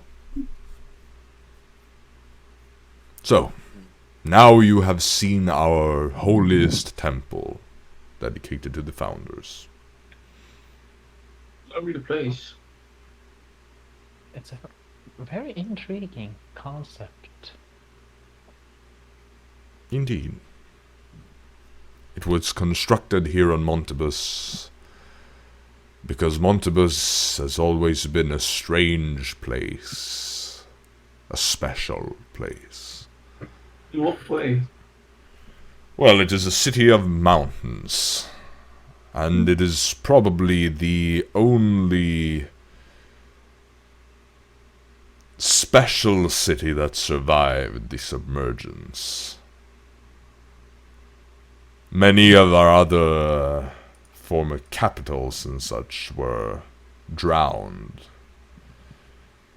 But Montibus stands strong. Most of it, though some parts are flooded, most of the city still stands, as it was built into the mountains themselves, and simply plugging some holes and draining the lower levels was sufficient to keep it moderately intact. It is also in a form. It is also in a way neutral ground. It does not belong to any of the isles, nor did it belong to any of the kingdoms before the submergence. So it is a place where we can meet and discuss and train. Train here. Montibus, the city, yes. Oh, in the city, okay. But the temple, it was simply the ideal location for it. What do you train, by the way? Yeah, I assume you don't train the stuff me or any one of us is doing. Kinda looks at all No. of you. Spell, slinger. No. Not me and my students, anyway. There are 3 orders that train here. What's the other two? Well, what are the others to you? I don't know. It implies that you know of one, saying the Yes, others. yours. You do. Kinda assumed that one. No, I don't really know yours, but you fight with sticks. That is what I know. I am the leader of the Spirit Arbiters. So, I have heard about that. They said that yesterday. Spirit Arbiters. Rift Sellers. Rift Sealers. There we That go, would be the that's, Curator's order. Ah, Rayona. Indeed. What's the third one? The Tide Wardens. Ah, of course. The most famous order, and the one that is the most active on the Isles. So what does yours and Rayona's do? Kinda looks around a little bit and just says, well, as for the Rift Sealers, I suppose you can ask Riona when she shows up. She should be somewhere around here. However, the Spirit Arbiters, well, we are difficult to describe. We have a form of spirituality that we seek to unify with the mortal bodies that we are living in here on the Isles. There is a teaching of self-mastery. To have every one of us live in perfect balance between the spiritual and the physical. To learn exactly how to use all parts of ourselves, whether mental or physical. It is a study of the mind so much as it is a study of the body. Show me something you can do cool. That's all show me your spirit. Ephraim, can you show something? Well, I can, yeah. I am somewhat confused what you're asking me. He Well, wants if you to train see. so much, you He can wants to do see something. somewhat You of can- your powers, or what you would like Exactly. to call. I can fight with the sword and jump around like a maniac. And don't forget the And backflip. what's your powers, Ephraim? Let's go. Well, Spiritual. my powers. Heals or something he's referring to. I don't like to use them simply to show off. Well, you by doing that, you might get people to join your. But it is not the spirit. way. You should That is not not be the way. tempted by power. You should be tempted by the wish to be at peace internally and to master yourself. How do I master myself? There are many ways, but I and the spirit arbiters offer but one. So I cannot master myself unless I join a group like the spirit arbiters. I believe I said just the opposite. There are many ways to reach self-mastery, but we offer one solution to it. Oh. Can you give another example on how? Indeed. Because I don't. Spend time with yourself and learn what you are and what you can do. Focus on what you want, what you wish, and work with yourself in harmony and peace to achieve those goals. That is how you master yourself. Well, my goals does not look like any other goals. That's good goals, like other people have, eh? And what are those goals, if you don't mind giving an example? I've done kind of bad things in the past, like stealing from. That is an Warriors. external thing. I am speaking of internal goals. Who do you want to be? Not what do you want to be. Not how do you want others to perceive you. It is what you want to be. Who are you, Storm?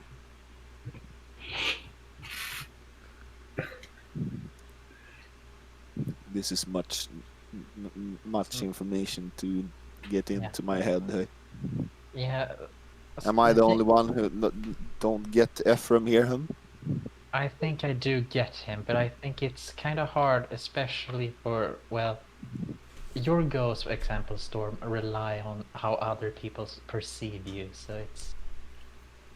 I mean... Well, isn't that everything? Well, I somewhat. can. What goal can I have inside? I maybe want the inside wants me to look. Everyone wants to look to me as if I was a king, huh? And when you're a king, you've succeeded, have you not? You are focused on the external, not the internal. What will the internal do? What if I get to become a king as a external? What happens then? Do I have to what? Nothing will change internally. No amount of gold nor titles will ever bring peace where there is war. As long as you are at war with yourself, there is nothing on the outside that can change that.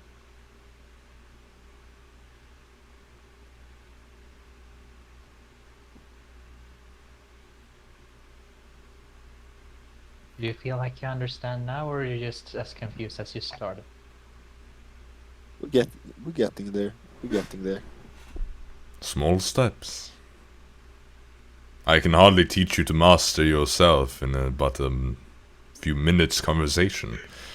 My students spend years, sometimes their entire lives, working on that. They don't understand it. Understand, of course. But achieving it is a different matter. Sometimes the understanding can take a while. But usually you don't embark on this journey unless you know what it is that you are trying to achieve, at least. If you have any interest in becoming a member of the Order, I would of course teach you more. But I have to go back to Dawnworld. Indeed. Many of us set out to explore the Isles and perhaps one day beyond. We like to spread our teachings to help where we are needed. Well, then we'll see you spirit arbiters in the Dawnworld soon then, huh? Perhaps. You're gonna have a little problem with the Living Vortex in the middle. When I've killed the Living Vortex, there will be no problems. He just smiles a little bit when you say that. Perhaps you Don't mind will. me. He's a somewhat delusional. Very well. If there is a will, there is a way. True. You know, weirdly enough, I think you somehow managed to get a part of that whole internal thing just by not understanding it at all.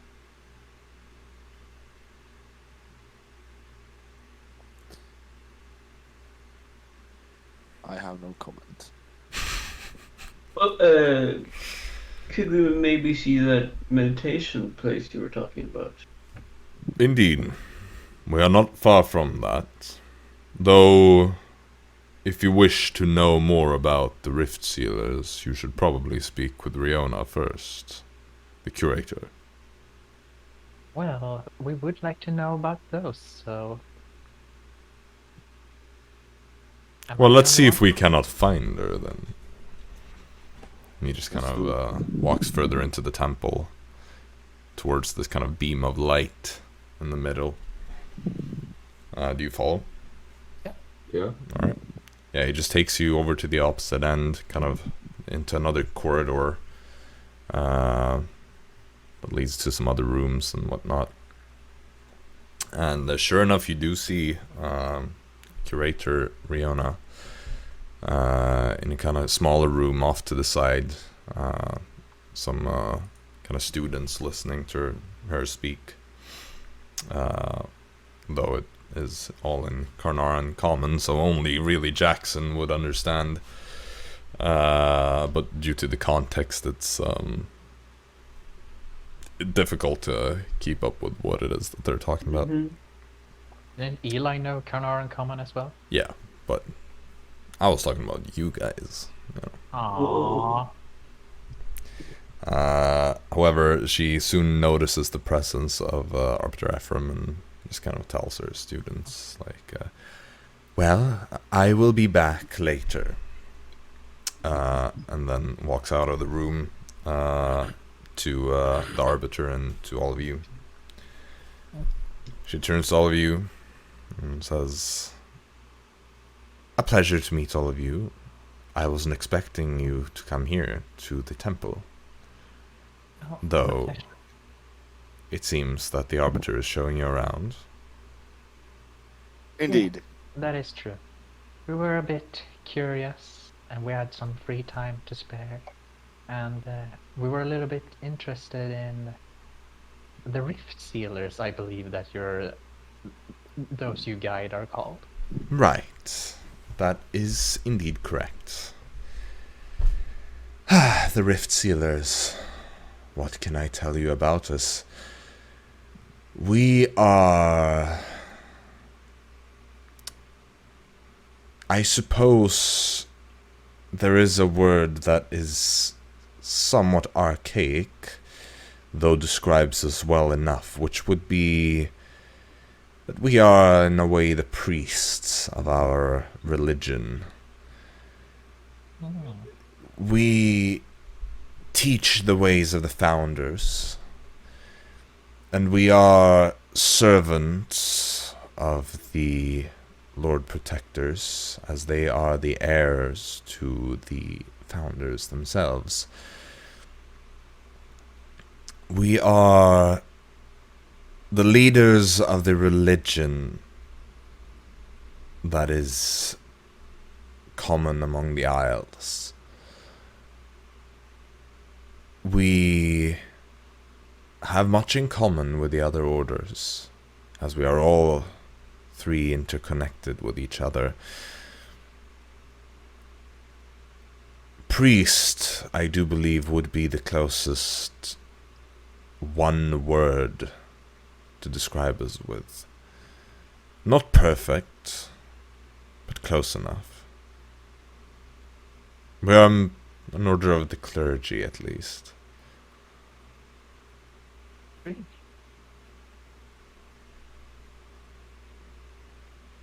So, and I assume that the name Rift Sealer has implication of what you're doing with your priestly powers?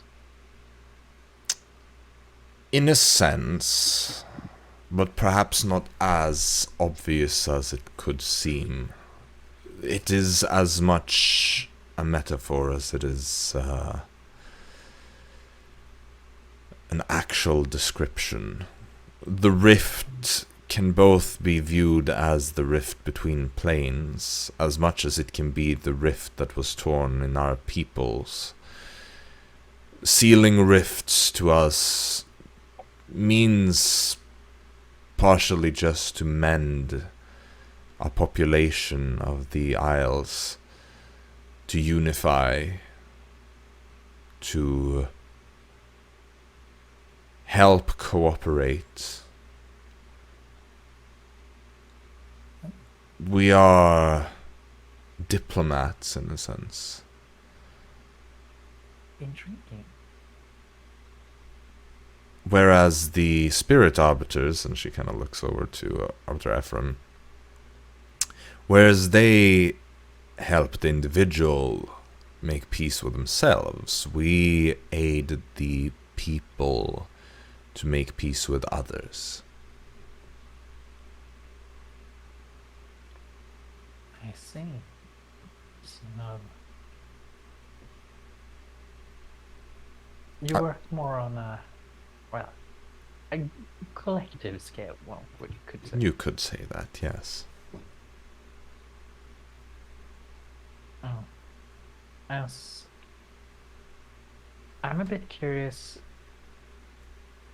So as you are priestly, the spirit arbiters are, I'm gonna call them self-actualizers or something like that, because I don't have a good name for that one. And the Tide Wardens, I don't remember what they actually did. Guardians. Oh. Protectors. Oh. So I assume you don't have a lot of arcane magic or such thing. Not associated with our orders, no. There are those that know the arcane, but they tend to stay away from Montibus. Do they tend to stay away from all matters of Montibus and the Lord Protectors? No, they just simply have no reason to be at Montibus. Many of them like to be either in, I would say Machinamentum is a common place for arcane magic users, so is probably Olneus.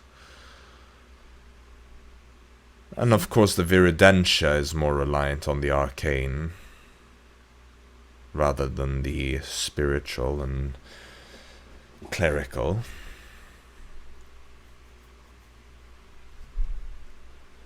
Intriguing.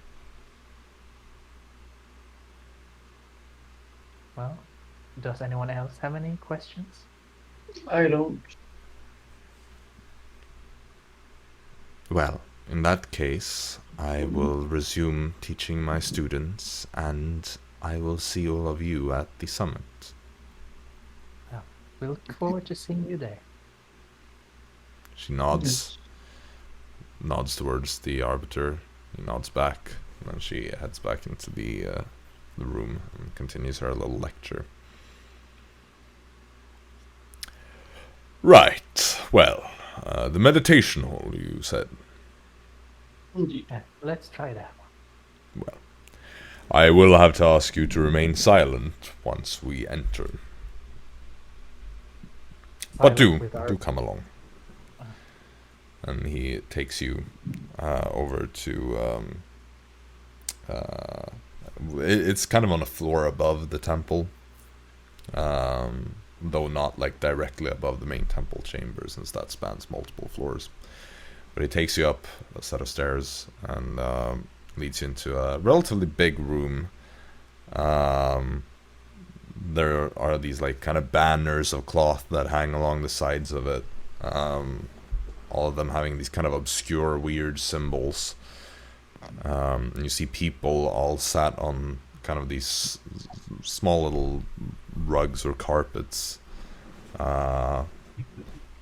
Meditative poses, eyes closed. Just kind of complete silence. There are a few spaces empty where people could come and sit down. He just kind of gestures towards all of them, looks to you, nods, and kind of just stands there waiting for one of you to kind of signal something. Jackson will just like look around a bit more, I guess. Yeah. You kind of all feel this kind of smell of what's it called? Incense? Yeah, that, and there's another word as well, I think, that I'm thinking of. Whatever, that's close enough. Mm-hmm. It's a very peaceful environment. Just kind of feel calm as you enter. Nice. Yeah, he just stands there kind of awaiting you to gesture anything. I mean, after a while, I like try to gesture that we can go, I guess. Right. He will just nod and then start walking out. So, have you seen what you wish to see? I believe we have seen what we wish to see, Indeed. unless someone else has anything. Quite satisfied. Do you wish for me to escort you back to your quarters, or will you find your way on your own? Since we have heard that we're not supposed to wander off on our own, I believe it would be best if you escorted us back. Understandable. Then please do follow. And he continues to lead the way, taking you back to where you originally started this little trip. Do your clothes also find you inner peace? My clothes are symbolical, symbolizing, in part, my inner peace, but also they have an aspect of practicality, and just an aspect of setting me apart as the arbiter. External stuff. Oh, I thought we didn't. Okay, you gotta think about some external stuff, right? Once you're at peace with yourself, You can do whatever you like with external stuff. as long as it is in line with your master Who you are. self. Nobody can be entirely internal nor external. We need both. But we focus on mastering ourselves internally. Why do you fight with sticks and not swords? Well, why use a sword? Because sword is sharp, stick is dull. Am I not here to kill my opponent? You don't need neither a stick nor a sword to kill. But the sword helps me on the way. better than a stick. If you haven't mastered yourself, then perhaps. If I have mastered myself, I can use a stick. I am certain you will not even need a stick then. But I can't change my way to use my fists. What will I use? Kind of sighs, just kind of puts a hand on your shoulder.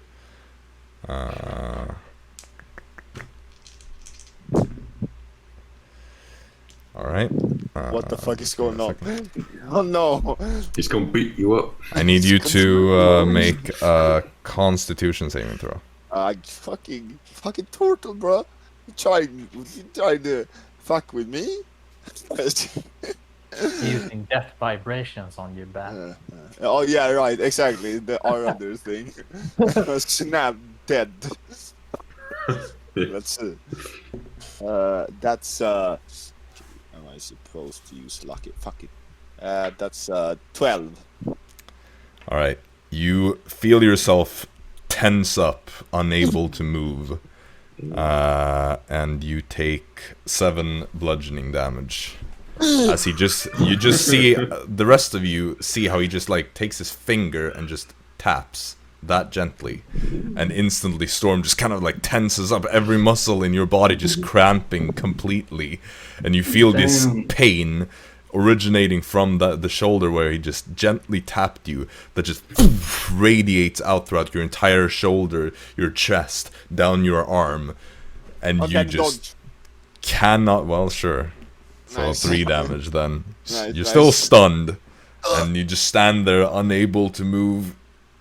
You see some drool that is just slowly starting to move it down out of Storm's mouth. And he just lets go of your shoulder after that and says, "This is why you don't need a weapon." I don't think he can answer you. He'll right just now. tap you again and you'll be broken out of your stun. Oh my god. What was Damn, that bro. before? Well, I haven't trained the spirit man. Spirit things. Of I have course. trained my sword, so I can't change that direction, No. right? But you asked not if you should fight with a sword or not. You asked why we do not fight with swords. And I simply thought that it would be rude to leave you without an explanation. And what explanation is better than demonstration? You showed me what you could do, so we're both happy and So you could understand. Yes, exactly. Perfect.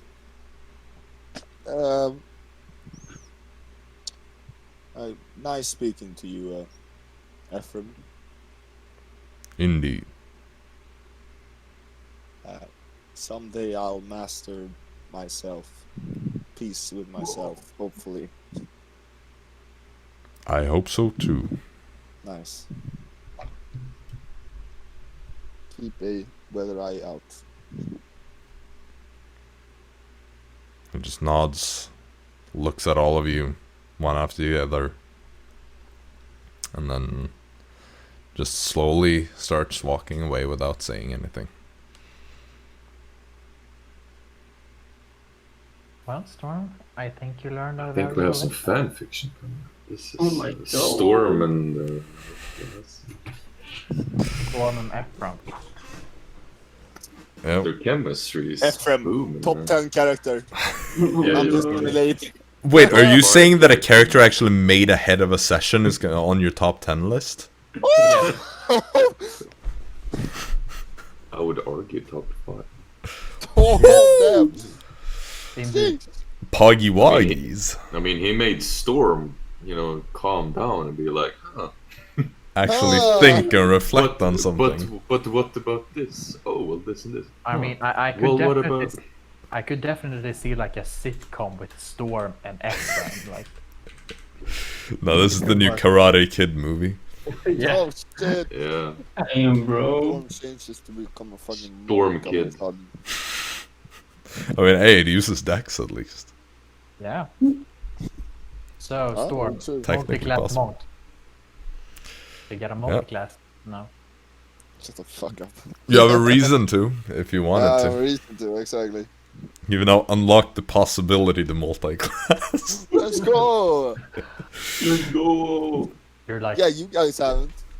Sit well, down. technically I have a thing in my backstory, but I don't. Technically, Hey, I have. backstory. Yeah, I Jay. No, not You in the already have. backstory. But I have. So. Yeah. Fuck have you. them. Power gamer. Okay, now we wait. Speed Yeah. forward. We want the summit. Yep, alright. So, some more time goes by. You're just hanging out in your little room. Some of you chilling on the bed, some on the bench. Eventually you kind of hear some like people are walking by outside. All of them seem to be heading for a similar kind of direction. Jaxson and Eli, for that matter, hearing the kind of Carnarvon or Arcanon, as you're used to calling it, Mm-hmm. being spoken outside. You hear mentions as people are passing by your room, saying things like, "It's been so long since I last saw the Taito Alba. I'm really excited." And someone else walks past later and is like, "I suppose the summit will start soon." And you know, you just pick up little things like that as there's suddenly a kind of rush of people outside.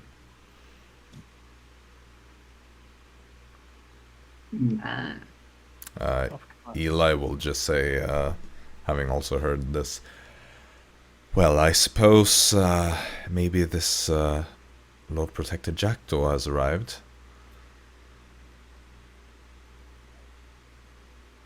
Sounds like it.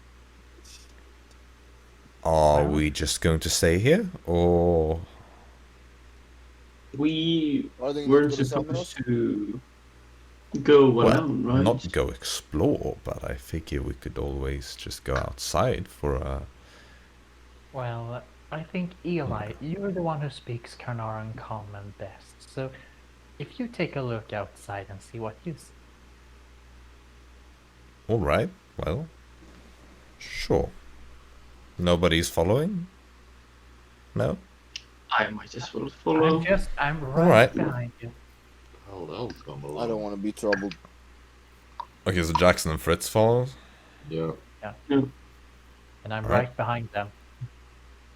Are you? Yes, I am. We leave Storm. No, And I Ar- follow Ar- as well then. I just fucking... Okay. So, as Eli kind of prepares to almost go on his own, Jackson kind of offers to follow, then Fritz just starts walking, then Dara, and lastly Storm finding himself. Well, Arisa will also come with when Dara goes, and of course, Storm being alone in the room, it's like, whatever.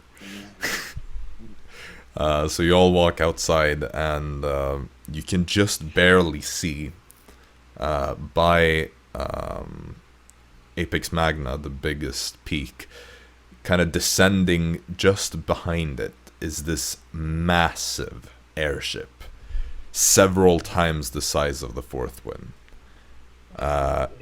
It is completely white, all Damn. parts of it. This bright, almost pearlescent white color. It It's is the kind of it's the kind of white that hurts your eyes, right? kind of in the sunlight, sure. It almost like reflects the light a bit.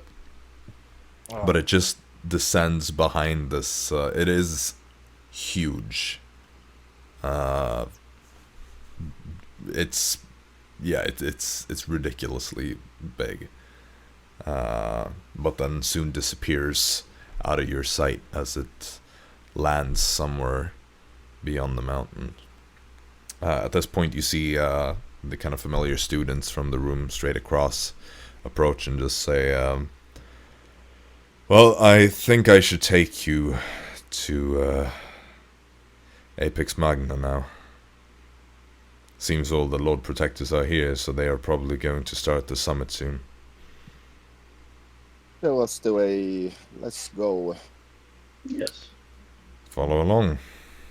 I think that's a good place to take a break, though. As you're headed towards Apex Magna to speak with the Lord Protectors at the summit. He doesn't so bad. Watch the fuck out. He's in the town, bruh. Watch the. We're gonna fuck them all. Yeah, dude. In before Storm accidentally insults him and challenging him. I'm not gonna challenges say him to a fiddle duel. stomper. If I say fiddle stomper, I dead. Yes, you are. He's gonna challenge you to Make do fun of him behind his back, not in front of him. Okay, let's go. I mean, it is one of his last names, but you know. He's just a He has figure, been scrying on us the entire time. Fiddle Oh everyone. no. You probably shouldn't go up to him and be like, fiddle stomper, and then just walk off. You know, that's not a. Yeah, I think we have all Ideal. come to a realization that everyone has stupid last names on this place. In this place. I mean, it's mainly the gnomes. Listen to this song. Oh fuck! But yeah, Listen to this. Gillstar.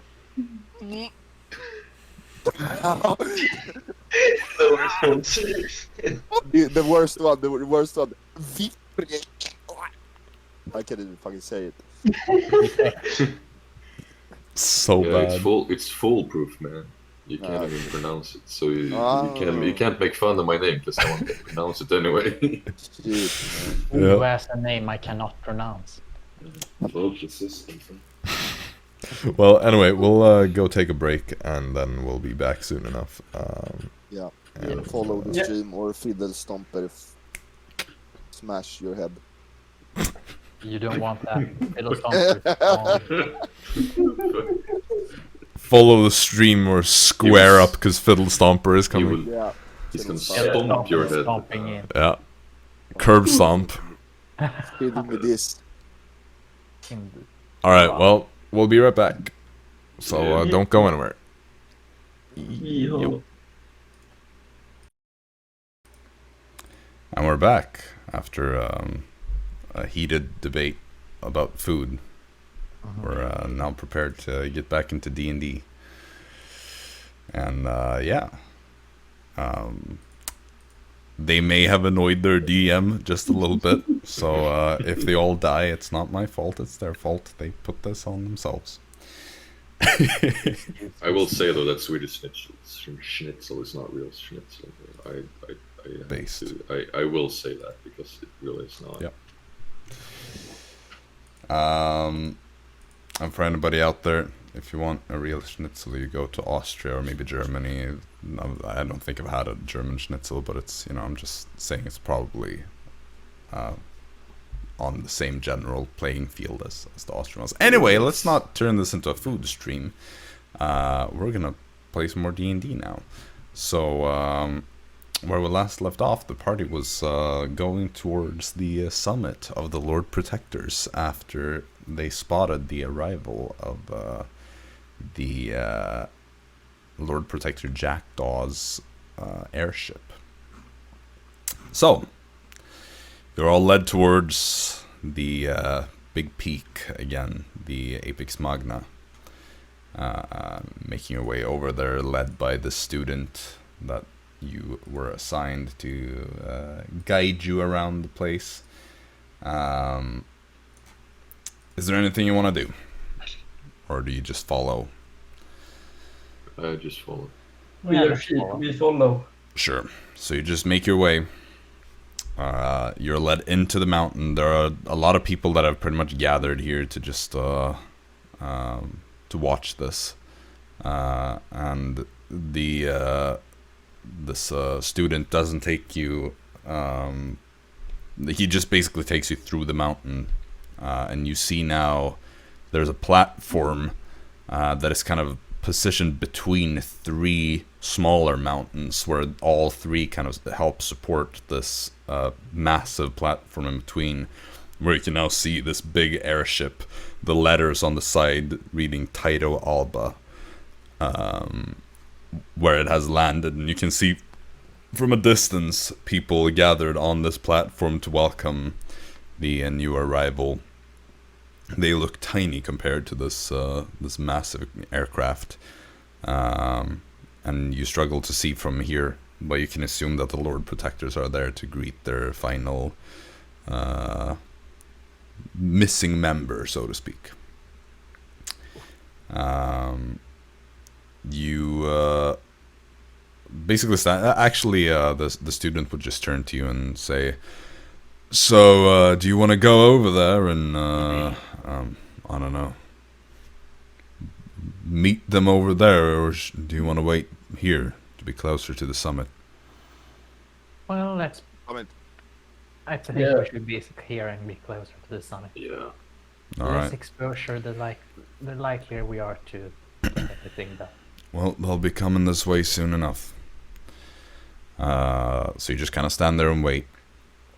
Soon enough, you do see approaching from one of the bridges 5 shining suits of plate armor, leading the charge of a bigger group mixed with different students, and you can only assume from a distance, which becomes clearer as they approach, that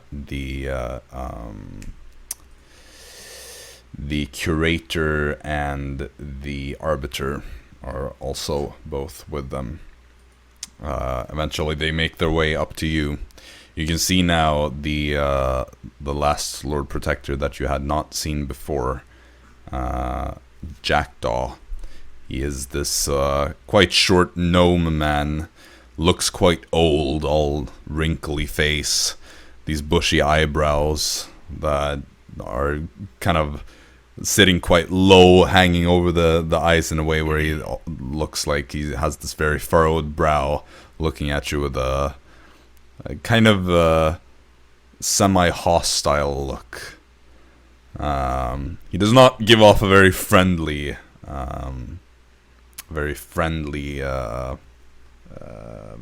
vibe, for lack of a better word.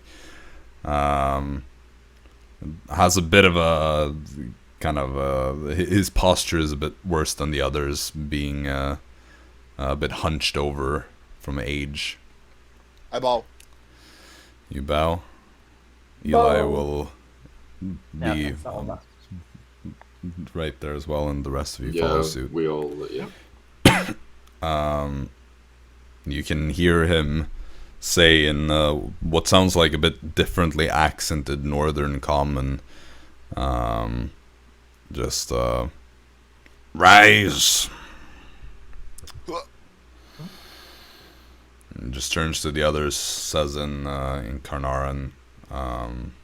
So Jackson, you understand this. Well, let us get to the point of this summit and get this over with, shall we? And then he just keeps walking, just pushing his way through the crowds, into and pushing his way past all of you as well. You're just made to follow the rest of the Lord Protectors as he makes his way into Apex Magna. As you follow them, eventually the students kind of stop following all of you, and you're left with just the Lord Protectors, the Arbiter, and the Curator. Dara stops following too. Yeah, Dara almost walks the wrong way and follows the wrong people. You make your way into this mountain peak, and you're led to a staircase that leads you up towards the top of it. And eventually you emerge on a kind of flattened part. Again, it's almost like in a small crater at the very top of this. Like a very small volcano, though there is no sign of lava, and you're standing at the supposed bottom of it. So it's just this hollowed out peak. And you can see, looking at this. I should also say, by the way, all the Lord Protectors, as you saw them now, they are all carrying these 5-pointed tridents. Though some of them are fitted to their smaller sizes, because not all of them are very tall, especially not 2 of them. But they're all carrying these. as you're led up to this platform, and where do I have it? Sorry. There. Yeah. So it's basically this like circular platform at the peak of this mountain, the hollowed out space with the mountainous walls surrounding you, just going another 20 feet or so up on each side. So you can still see like the light of the sky above you and all. And you can see in the ground here on this platform atop the mountain, it's been like perfectly smoothened out, probably carved in such a way. And you can see that there are kind of these circular inscriptions, or circular patterns on the floor as well. And you see all the Lord Protectors make their way towards a circle closer to the middle. And you can see now as well there's this kind of hole in the center, which you can only assume is the hole that causes the light to go into the temple. So you're probably directly above the temple that you were brought to before. But you see these in a circle carved into the floor around this central hole.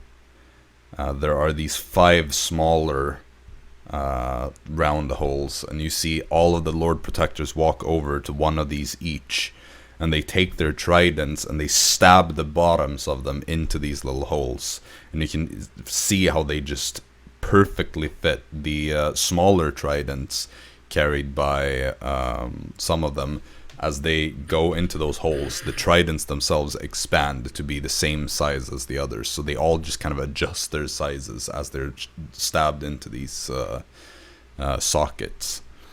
And immediately, one after the other, as they are just stabbed down, you can see this golden shine be emitted from all these tridents. And soon enough, this shine just spreads. And looking over towards the curator, you can see that she's kind of standing there and apparently appears to be doing some sort of magical ritual, which brings all the light from each and every one of these tridents to just flow together, creating this big aura, this kind of dome around this entire platform atop this mountain. And as it does, you can see from the very center hole leading down to the temple, this beam of light just shoots up into the sky, creating this golden beam that just continues on for as long as you can see up into the clouds and beyond. As this is done, you just see the Arbiter take a step forwards, and then just says in Carnarvon Common, basically along the lines of, "With my power as Arbiter, I declare this summit officially begun." Followed by the curator essentially declaring the same thing, saying pretty much almost the exact same, but just saying, "And with my power as curator, I hereby declare this summit begun." And with that, they both kind of step back a little bit, and the Lord Protectors, now still gathered in this kind of circular form, all of them stood by their respective tridents, just kind of nod a bit, and they kind of prepare themselves to begin this meeting.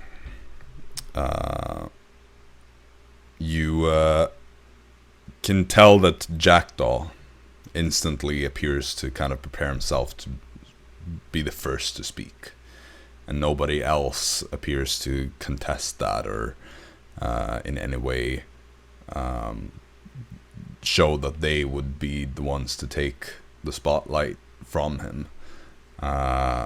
Rather, he just kind of clears his throat and then steps forward a bit, just kind of walking around in a kind of contemplative way,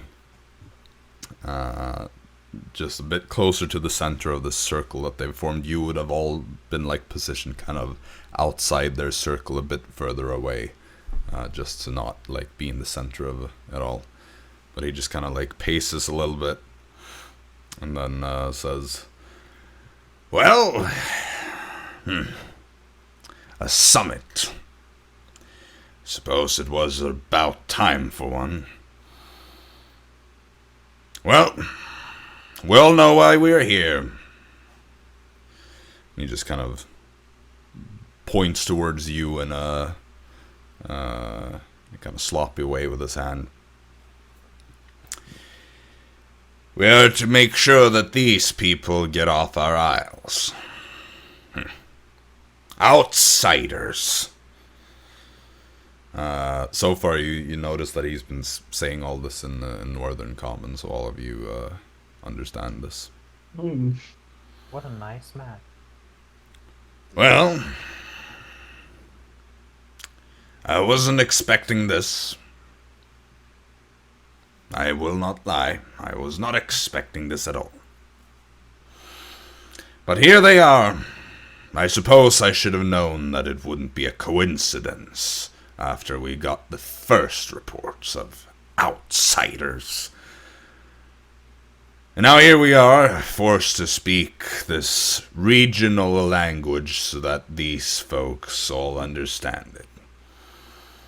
It is against the protocol, and you know that. And he kind of turns to the other Lord Protectors. No matter. Well, let me be absolutely clear. With you, and he kind of goes around the circle of all the other Lord Protectors, and then kind of looks over at your group. And with you. My concern here is nothing but to make sure that these people get off the Carnarvon Isles, and I don't care how. I will not sugarcoat it. They are bad omens, bringing bad luck to us. Are you doing that? No, I didn't think so. If we so need to feed them to the Living Vortex, then so be it. But I don't think that that would be a very popular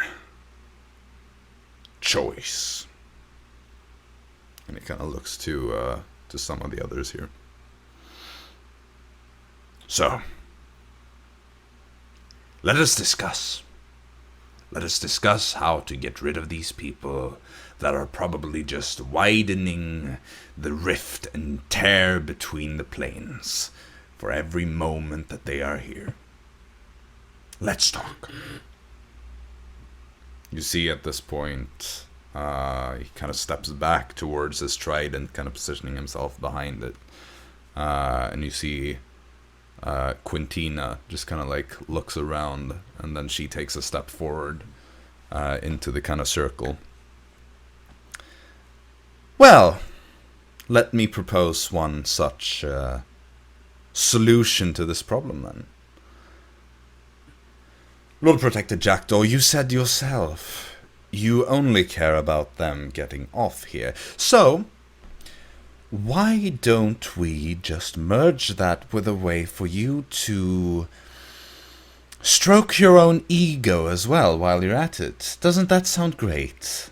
She looks over at Lord Protector Jackdaw, who kind of just crosses his arms and looks at her with a bit disdain almost. So, what do I suggest we do here? Well, I will, of course, need the curator, our venerable Riona's permission for this, but my suggestion is that we let them go through the gate. And the others just kind of look at each other a bit like... there's an almost uneasy atmosphere here, primarily from the curator. Well, it has been tried before, you know. And Lord Protector Jackdaw, you, at our last summit, were so proud to brag about your new compass that you'd made, didn't you? Right, so, give it to them, open the gates, again, of course, only with the permission of the curator, and then let them see if they can make their way past the quake. Simple as that. If they do, great. They'll be home. If they don't, well, Lord Protector Jackdaw, at least then you'll know that they're off the Carnarvon Isles, and you probably have some improvements to do. He just kind of sneers and just twists a bit where he stands, still arms crossed, just looking very, almost like a dark cloud is looming over him. At this point, Lord Protector Eyeless kind of just takes a quick step forward, with Quintina still being in the circle, and says, with all due respect, Lord Protector Quintina, I am not certain if this is the greatest choice. There has to be another alternative way to go about this. The quake is too dangerous for them to brave. I don't believe it would be a good idea. And then she just kind of like steps back. Quintina still just relaxing where she is in the circle. Doesn't seem to be anything new to her. She just kind of nods. Says, well, you're right. But, it's an option. Curator, what do you say? The curator, without stepping into the circle herself, just takes a quick step forward and says, I will permit the opening of the gate, if that is what you desire. But I do agree with Lord Protector Eyeless. This is by no means a safe nor a good idea. I would personally, if I may advise you, say that perhaps an alternate route should be explored for this. And then she steps back. At this point, Quintina just kind of looks towards the others and says, well, I'll leave the floor open for somebody to present other ideas. And just steps back. At this point, Samantha is the next to step into the circle. She says,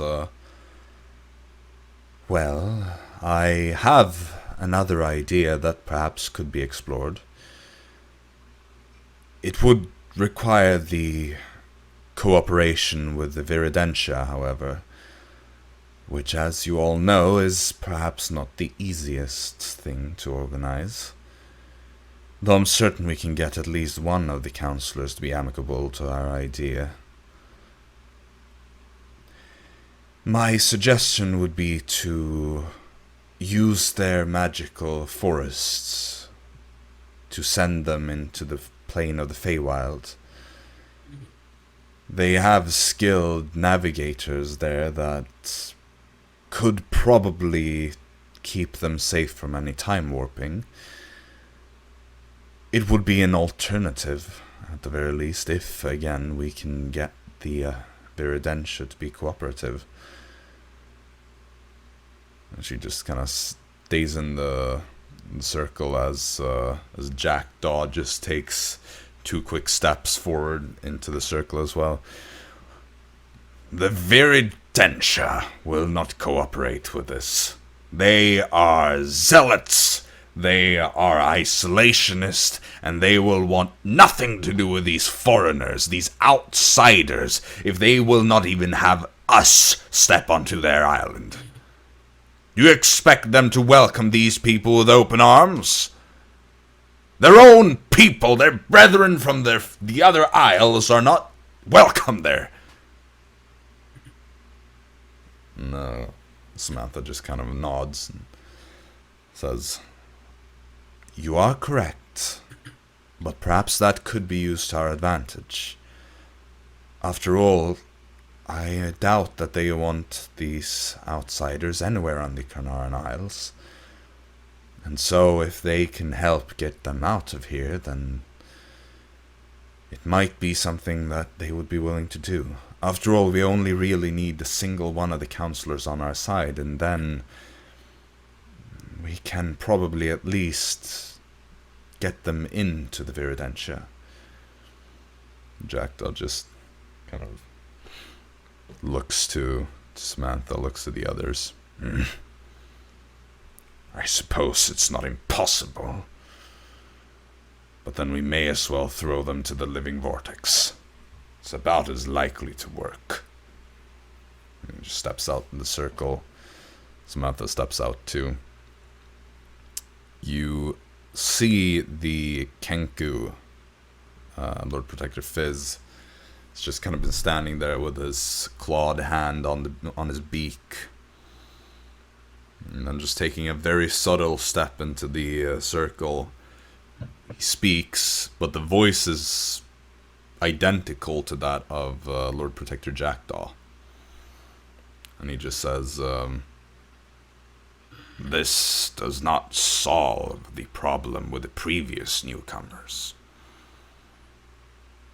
Perhaps they know something. Send these ones to Dinasquern."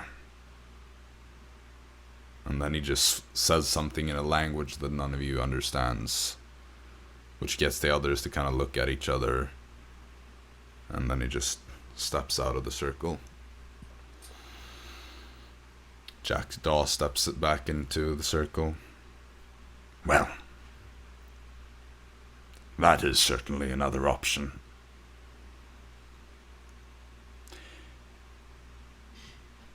You, co-workers, was it? Indeed. Indeed, yeah. Take a step forward, if you wish to speak. I suppose the time has come to ask you what all of you think would be the best way to go. Feel free to ask questions, too. I will remain in the circle to answer." What is Dinasquern? Dinasquern was once the capital of the kingdom ruled by the Alder Kings. Sunken since the submergence. Now in the territory where the Living Vortex reigns. However, apparently these previous newcomers both sought to get there. And have you met them ever since? No. I expected, and he turns to the other Lord Protectors, that somebody here would have told them about this already. But I suppose not. Very well. Leave it to me to explain then.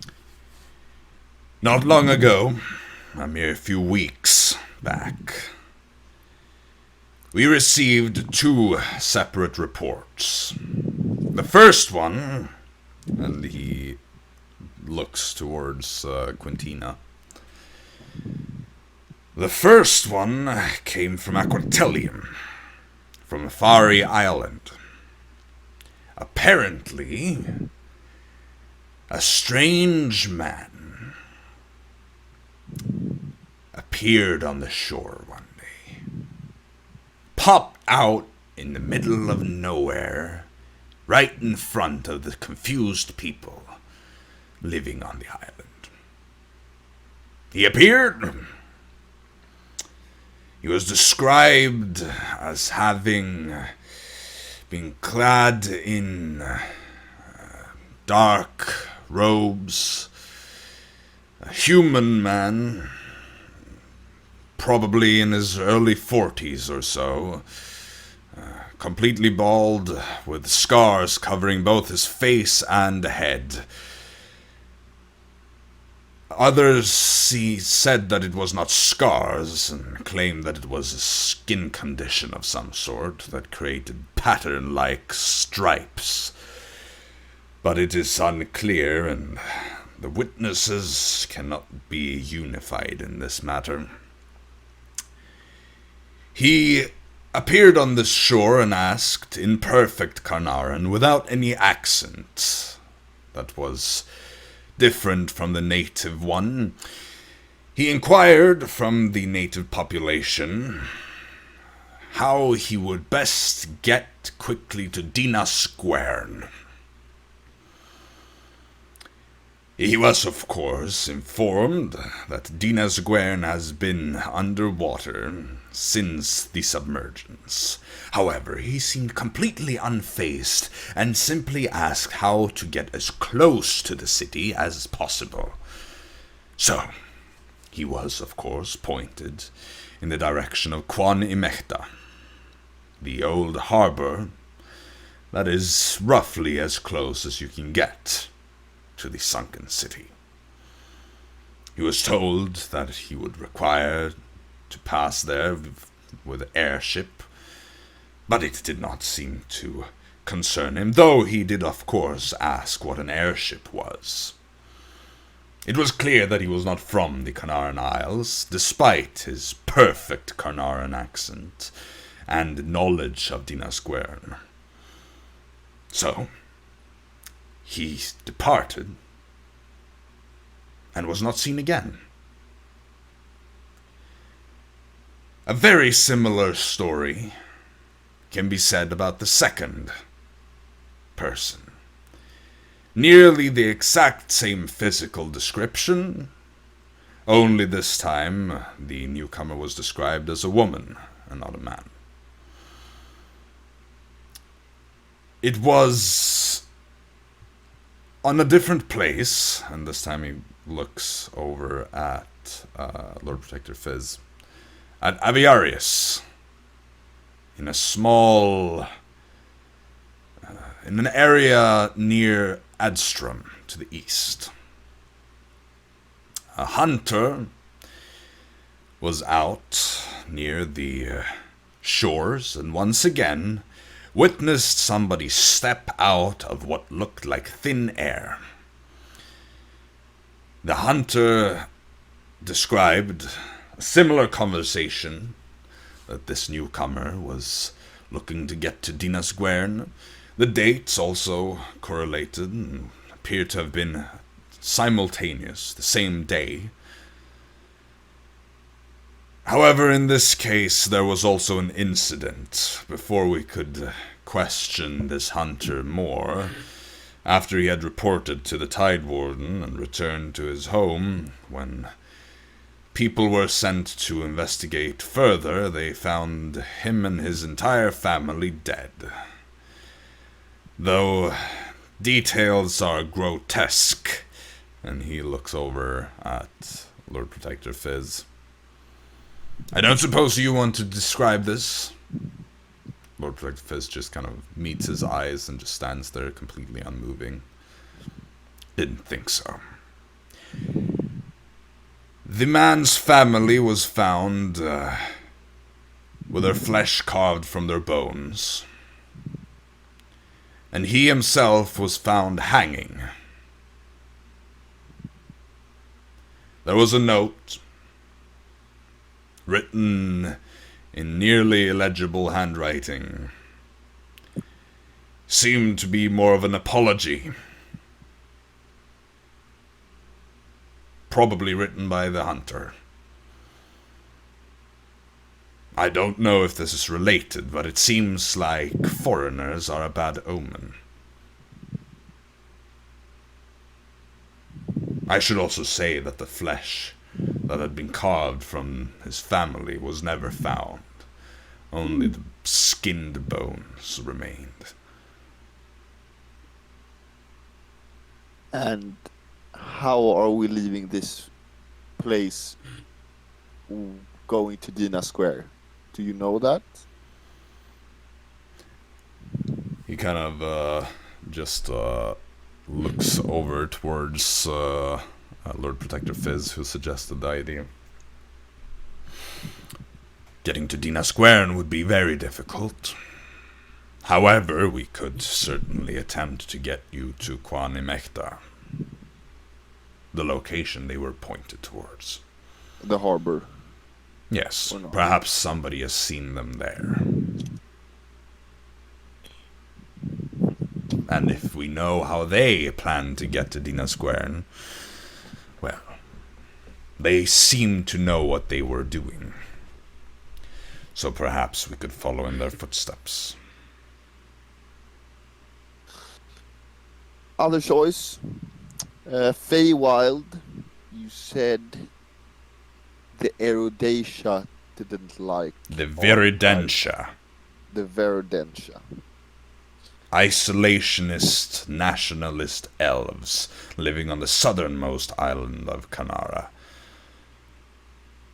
And you said, or yes, we said that they would want us out of here, but why wouldn't they just send us in wrong direction so we would perish in the Feywild? That is a very good question. He kind of looks over at Samantha. Just kind of avoids his eyes a bit. Which is exactly why I say that it's a bad idea. If you want to make it out alive. Though at this point I would say that there aren't really any ways that are good if you're looking to make it out alive.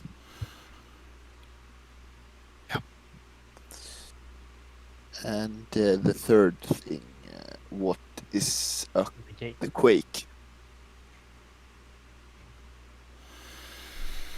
When you tried to go outside the barrier. Curator Riona, speak about the quake. He just kind of steps out of the circle for a bit. And Curator Riona, kind of standing not far from you to the side, takes a step forth. Well, Lord Protector Jackdaw,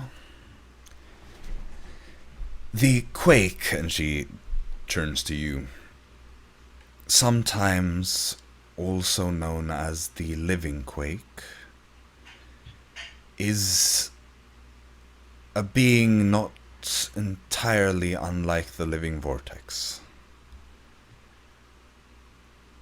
However, of the elemental plane of Earth. Oh. It is locked behind the gate. It was the first sign of the submergence when it appeared, but it was trapped in a space between this plane and the plane of Earth. The gate is the way through where the rift was initially formed, blocking it from coming here or returning to its former home. It was done because it could be done due to the circumstances that don't allow us to repeat the process with the Living Vortex, I'm afraid.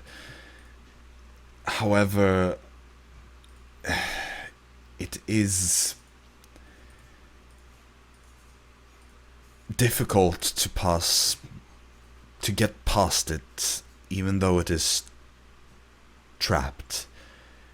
Not impossible if you're fast and good at avoiding it, I suppose.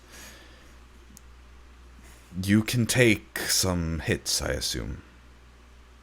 Indeed. And what if we would pass it? Would it be certain we would be free, or no?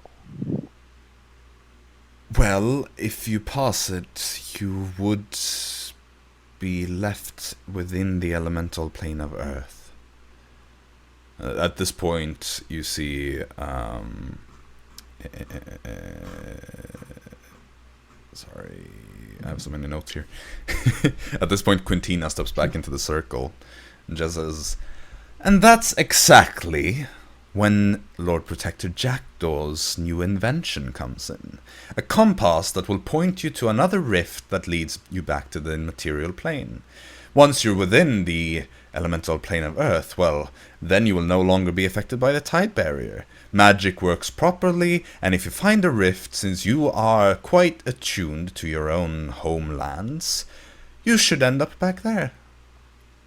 Isn't that right, Jackdaw? And he just steps in. Yes, that is right. And the compass should allow them to navigate back to the Dawn World, or whatever it is you call it. It might not be entirely precise, but you should end up within a few miles of where you intend, at least. What are your thoughts, fellow co-workers? I think the gate is our... is the better option for us. I think that Probably. too. However, the Living Quake thing seems pretty powerful. We should And probably it is.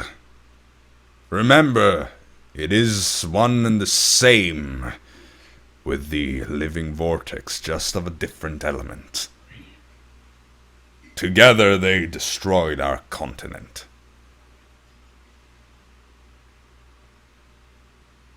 Well, If you're fast, and if you can take a few hits, you can survive a few seconds, long enough to get yourselves past it. It is chained in place, so it is limited in how much it can move. It will not be able to follow you further into the plains. I assume it can see invisible things. Feel them, yes. Tremor sense, they call it. Flying creatures? I am not sure, but I would not be surprised if even the vibrations of the air would be enough to tick it off. It is an immensely powerful being, and don't even try to kill it, unless you are sentencing yourselves to death. I have heard of your ideas. I have been told that you already have spoken of trying to take on the Living Vortex. It is as if you spit into the faces of the founders. So don't try that if you wish to live. Understood. The where's thing- that? I'm quite interested in Dina Square. Because why would the other two outsiders go for Dina Square and know exactly what it is? Well, they do sound like mages from the Arcanum. That would explain the Carnarvon accent. Well, Jackson speaks with a very different accent. I mean, it's the same language, but like there are difficulties understanding each other. Like Yeah. Jackson and Eli are both speaking the same language, but it's like there are differences in the vocabulary, minor grammatical differences, and pronunciation differences as well. So these people are described to have no foreign accent, which is not the same with Okay. the people you know that speak Arcanan. Okay. So, just want to get that clear. Tongues. Nice. There we got it. He used tongue spell. There we go. Can I maybe do a check or something to see if I recognize someone who fits that description? Sure, make a history check. Not this The time. bald but one that with one. black cloaks. I kind of... It's Kessler, man. He went in there. No, but we saw History. one. Who was that? Who had the scar in face and was bald when we went through that test? Who looked mad, and we thought the two was brothers. It was one bald. It was two bald dudes, so we both thought it was brothers. everyone thought. But they Can you were. remind me of- I don't know what you're talking about. Can you remind me of what that was? The tests were with everyone's The test. face, you know, when you did like live action faces of people, and we guessed who they were. There was one dude who looked mad. and Oh had yeah, scar on okay. his face, Yeah, I know. Yeah. Well, I got 25 on my history check. 25. Yeah. Don't really know. I mean, it's the descriptions are vague. I mean, there are many people that are middle-aged, bald with Bald. scars. I mean, it's Isn't that Clarice's father? No. But they No? what? Do you mean from the game? Like the Yes. Well, that was the people you're thinking of are the Polton brothers, Okay, yeah. I thought Joris so. and Holden Okay, Polton. they were brothers. I Yeah. thought we... No, everybody pointed out how similar they were, but nobody Yeah, was like, exactly. "Oh, maybe it's the brothers," you know, that fit the Ah, yeah, description. yeah, we're talking. Well, no. so I don't know like any necromancer who fits the descriptions. I No, don't know. no, like it's it's kind of it's very general. Like you could think of a few completely unrelated like mages that could vaguely fit this description, but it's like there are some things that don't really like make sense, and it has to be like with a pair as well. Yeah. Because it wouldn't make sense to just have like one and not knowing. Like there's nothing that perfectly adds up. Had to try. Yep, no, it was a good roll as well. It's just such an obscure thing. Well, anyway, so Storm, you're for the sunken city, and Jackson, you're more for the gate, right? Yes. How long would it take to get us to Quake or the harbor of the sunken city? If you wish to go to the gate, we can have you be there within 30 minutes. An hour, probably. It is here. Under the Apex Magna. And Dina Square? A few days on an airship. That sealed the deal for Storm. What would you lads like us to do? You Lord Predators. Does it matter if we take Feywild, Dina Squirn, or we take on Quake, running from him? Jackdaw stays in the circle and just looks at the others. I said in the beginning of the summit that what I care about most is to have you off the Isles. Understood. The fastest way to do so would be to either throw you into the water, which would be rude, or to show you the way to the gate. However, if my wishes are to be disregarded, and he kind of looks at the other Lord Protectors in an almost accusatory way,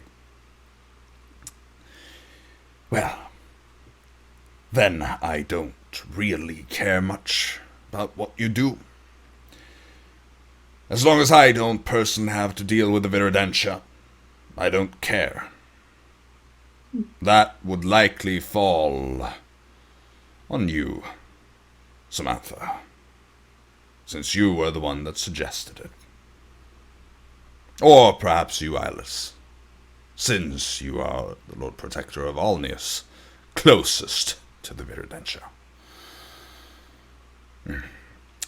But whether you choose to go to Dina Square does not concern me much. Lord Protector Fizz has, of course, a point in that they should be investigated, and I will consider sending the Taito Alba and go there personally to see what it is all about. But I don't see any reason why you need to go there. So there. That is what I think. Eli? Well, Any it thoughts? sounds like choosing between a rock and a hard place. A rock and a hard place and something on the similar level. Right. And the rock in this case is the Living Quake. A massive elemental thing. I don't feel comfortable with any of these, to be Are you good honest. at running? I can fly. Perfect. I have prepared that spell for today, so... Well, I also have a fly, so I suppose we could try to use that. Besides, it doesn't really matter if we make it to our exact location that we wanted to. I still have the chalks, and I have prepared the teleportation circle spell, so I can get us to the agreed upon spot at Okeanon, where we will reunite with our ship and crew. Do you say Quake as well? I don't know. Part of me is curious, I suppose.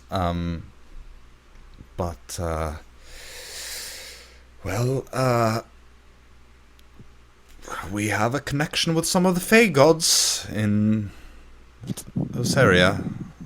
They might help us if we enter the Feywild. Well, we've already been to the Feywild, and That's the worst plan. Well, I know a bit about some of the religions, at least. well, still it's the Feywild. It wasn't such a great place back then. Anyway, Of course, you've been there. Don't worry, we've only been to the Feywild and the Abyss. That is... Well, we have been to the elemental plane of water as well, all of us together. And maybe the one of Earth.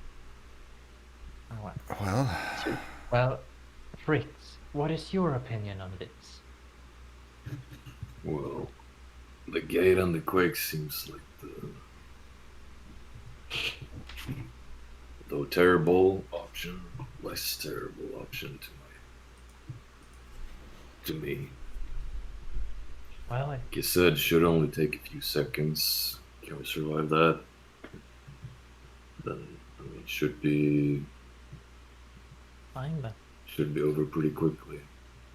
Well, sounds And like if we Quake. die, then we'll probably be dead in a few seconds. So, Quick and easy.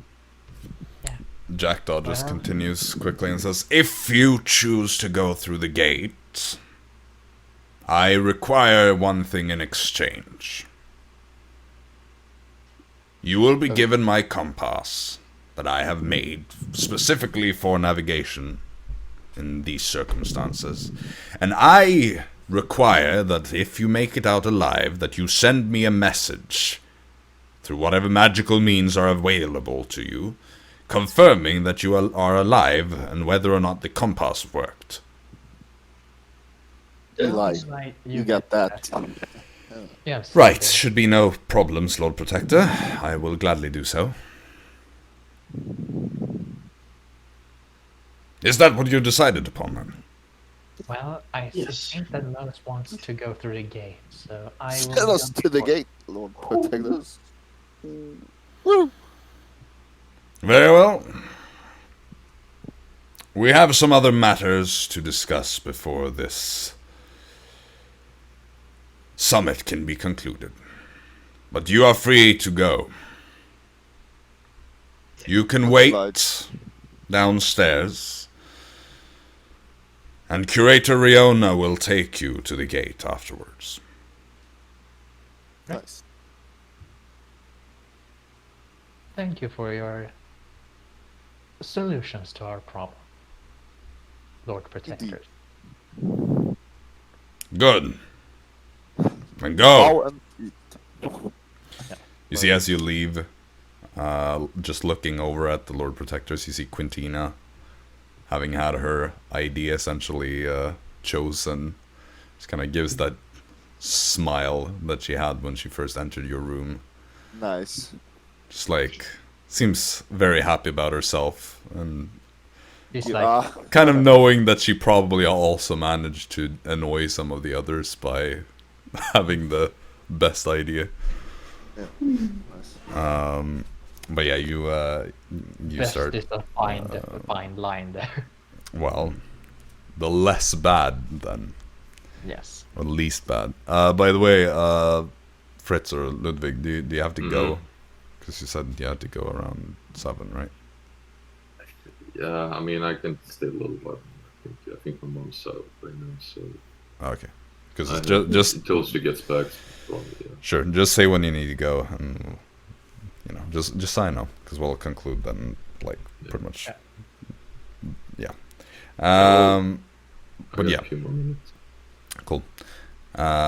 So you all just head out downstairs, I suppose, following the path that you ascended on, and you just continue down to like the corridor below, and you can see now as you're in this area, there are kind of these like carved out patterns on the lines of the hallways in the mountain that now glow with a similar golden shine to the beam that shot up when they all stabbed their tridents into the slots, kind of signaling that the summit is still in process.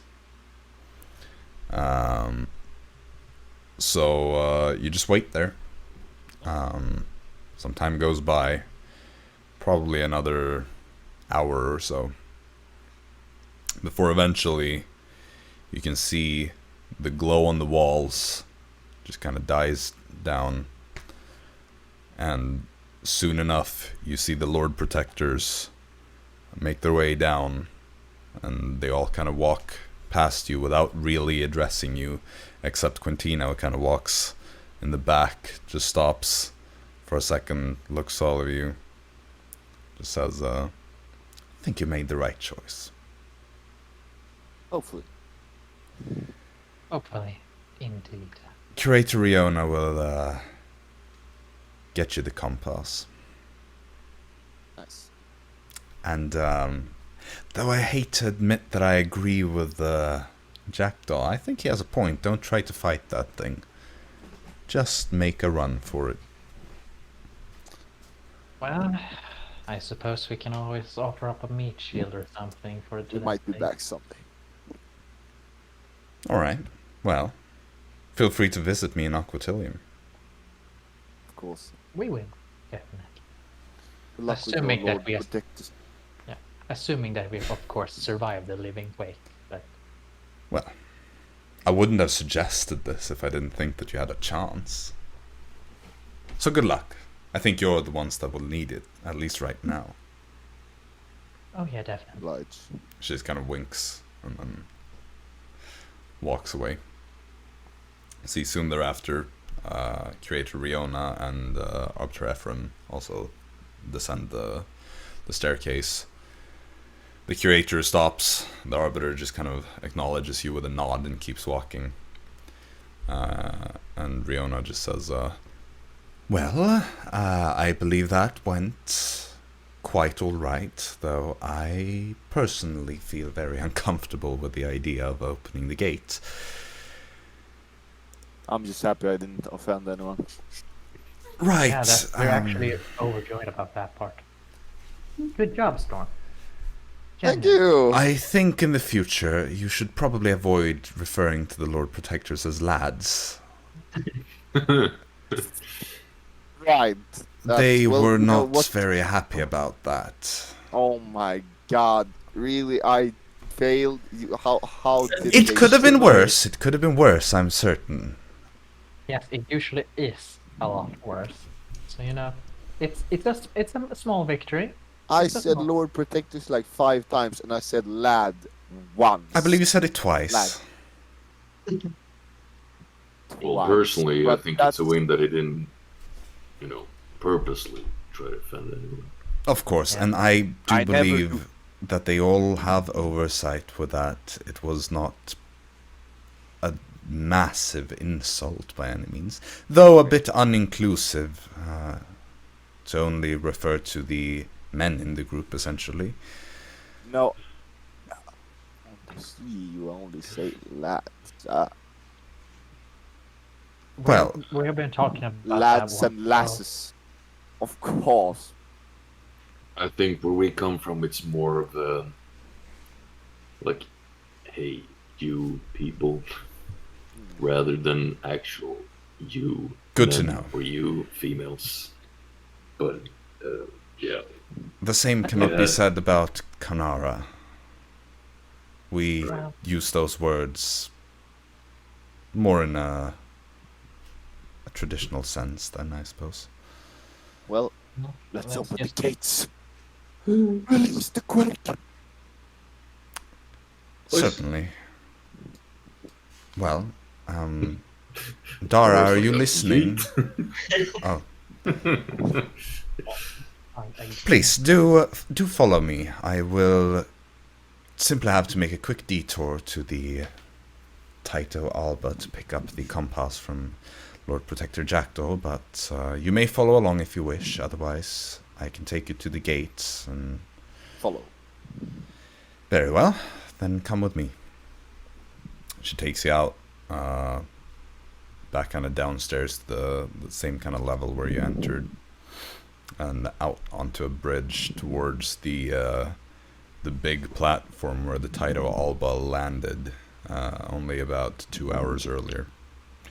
And you can see as you're approaching this, it is huge. It is a gargantuan, just colossal And the fastest. airship. And it is supposedly the fastest one. Wow. And again, it is this perfectly pearlescent white, really like shining as it is perfectly well polished. There's not a speck of dirt on it. Size really do matter. And as you approach, you can see some kind of crew that appear to be kind of loading things on and off of the ship. And she just approaches some of them, speaks in Karnaran common, and just says, I am here on behalf of Lord Protector Jackdaw to pick up a certain object from his quarters. And one of these kind of guards, looks like a Tide Warden, that is kind of overseeing the process of things being loaded and offloaded, just responds with like, Right, of course, Curator. Do go ahead. And she turns to all of you and says, wait here, please. And then enters. This is like a big ramp that leads up, though, much bigger than the... like, this makes the fourth one look tiny. It's like a little fort in space. Stop. Stop! Something like No, but the thinking a flying globen.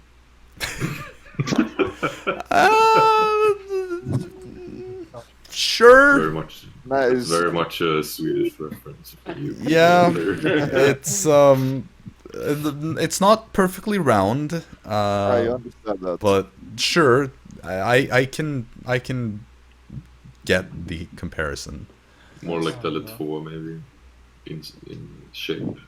I mean, it's like a typical like Zeppelin kind of thing, you know.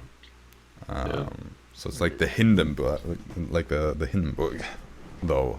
Hopefully, this one won't explode. Yes. No, but like a few minutes go by, and then the curator steps outside again. She's holding this mechanical, strange object, roughly like this size, kind of. You see, it has this kind of glass display that looks kind of like a compass, but it also has like some parts that you're supposed to like twist and turn. Maybe you don't know really how it works, but she just approaches you and just like shows it to you and says, who wishes to be the one to carry this? You have to be smart. I would suggest that whoever carries it past the Living Quake should be the one that has the greatest chances to get past it. Let's go. I'm Whoa, whoa, taking. whoa, whoa. Whoa. We gotta think about who has the best. Okay, fair enough. It's Storm. Storm always runs away from things. Go. I think this is actually Storm's time to shine. Yeah. You're running away from your problems. That's like the Well. Storm 101. In that case, Storm, you have these 2 round plates on each side. Twist them in opposite directions once you are on the other side of the gate. That will attune you to the plane that you're currently on. Okay. Then you can simply follow the pointer, and you see it has like kind of a typical compass with it behind the glass display.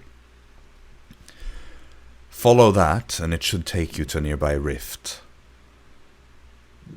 Once the compass begins to spin, you simply twist it again, but the opposite way. Okay. And make sure that everybody's nearby when you do it, because that should open the rift. What qualifies as nearby? Yeah. Do I have to Within... wait on them when I pass the quake? Well, I doubt the rift will be by the quake. You will need to venture further into the elemental plane. Yeah, when I pass the quake and I see rift, should I wait? Well, there? you will not find the rift right after it. I'm certain you will have time to regroup. Okay, great. The quake is simply the big obstacle standing in your way. You will need to survive that. And just so we know what to look out for, what does the Living Quake look like? Except for a giant block of stone. Sort of like a giant block of stone with vague limbs that can merge with rock, and it's... You will know it when you see it, I assure you that. How long is it? Is the distance we need to go through where we can be caught by it? Once the gates open, it will essentially be open season. You will need to start running as soon as the gates are open. And how long is it until we're safe? Well, if you're fast, and you don't stay any longer than necessary, should be able to be outside of its reach within 30 seconds. Not manageable, I suppose. Mm-hmm. Well, let's hope it's... And if we're flying, we're even faster. Oh, I suppose. Trust me, this will be no easy undertaking. Well, let's go to the gate. Indeed. Right. As you're walking, she just kind of continues and says, I should also point out that once you are in the elemental plane of Earth, it would be wise to avoid any other elementals. They will, of course, not be anywhere near the level of danger that the Living Quake poses. But if you can, then stay out of their sight. It can, of course, be as little as a nuisance, or it could prove fatal if you're not careful. The elemental plane of Earth is mainly caves, so a source of light for those of you that don't see well in the dark would be to recommend. Most of the beings there are sensitive to, well, vibrations in the earth anyway, so some light wouldn't exactly expose you anymore to the elements than just existing there would.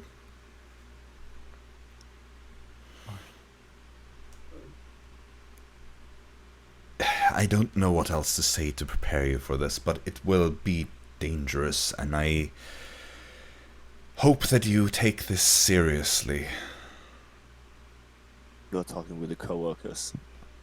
This From is the- going to go quite well. From your short time here on Karnara, you've already formed quite the reputation for yourselves.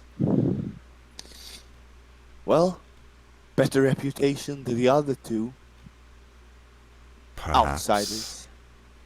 Indeed. Though they are also significantly less well known. Everyone hates changes. We are change. Just accept it and move on. God damn it. Well, be nice. I'm not saying to Ryan. Nice. Was it Rayona? Rayona, yeah. I'm not saying it's particularly to Rayona. I'm saying it to like Storm just yeah. turns a everyone little else. bit and starts talking to himself. Like, God damn it, just accept us. Just starts talking to himself like a madman. We are the change. Just accept us. Yeah. We're the change this world needs. Just accept. Yeah, there are things far more frightening than that. Yeah, well. You, Yeah. Right. Who fixes the light? And who I can is fix the gonna- light, assuming that I will go through, or Arisa, because we have similar abilities like that. Yes. You fix Damascus Hag. Light. I can do that. Nice. I can give light. Nice. Nice. give light. Friends. Give light. Give light. Legendary Alright, moment. Storm, you know, if I give light.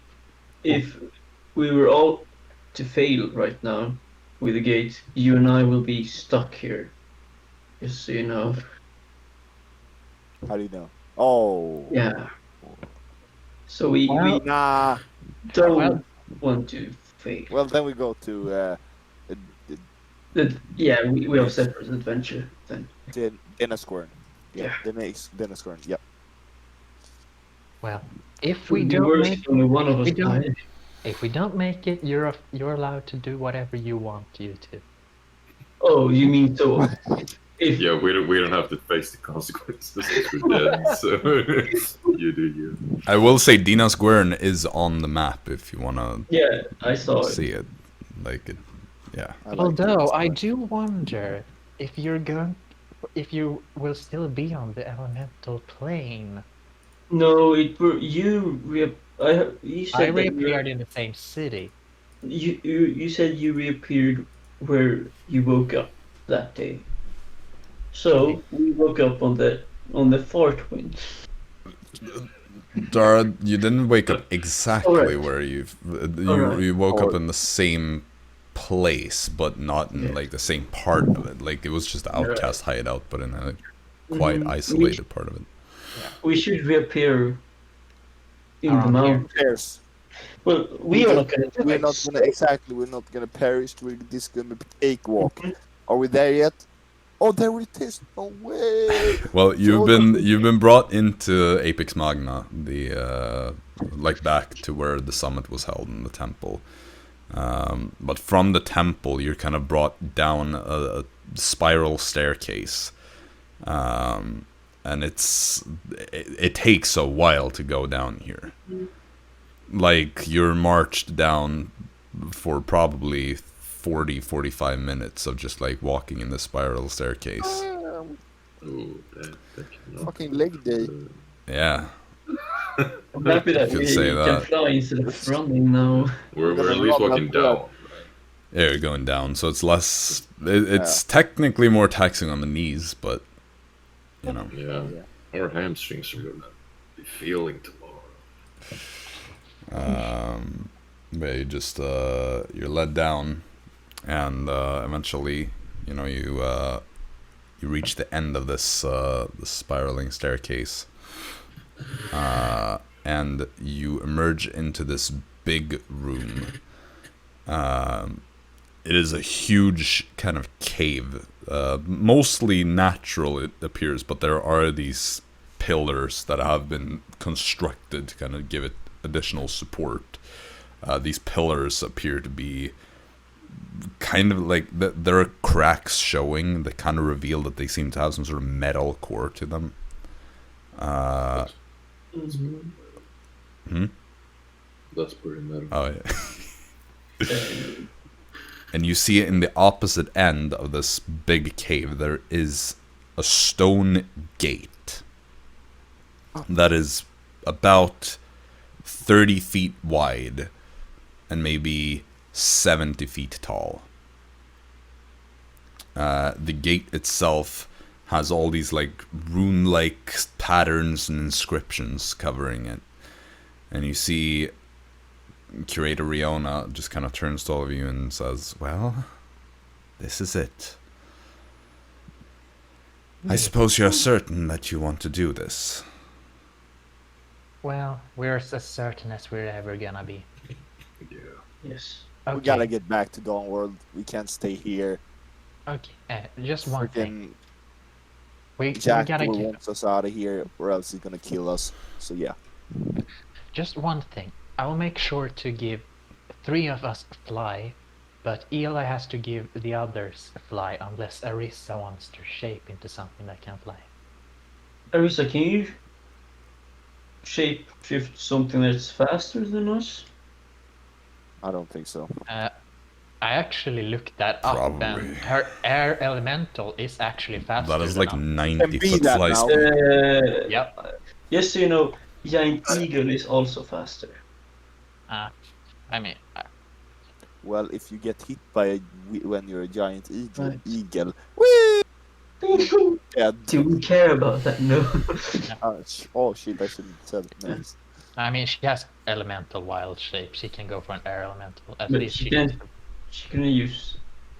I don't know. That very well. Damn. Well,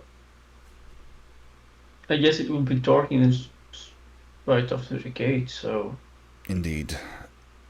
There are 2 things I should tell you. Yeah. First of all, once the gates have been opened, and the moment you have passed through them, I will close them. There will be no returning once you've entered. How do we know when we are safe? Well, the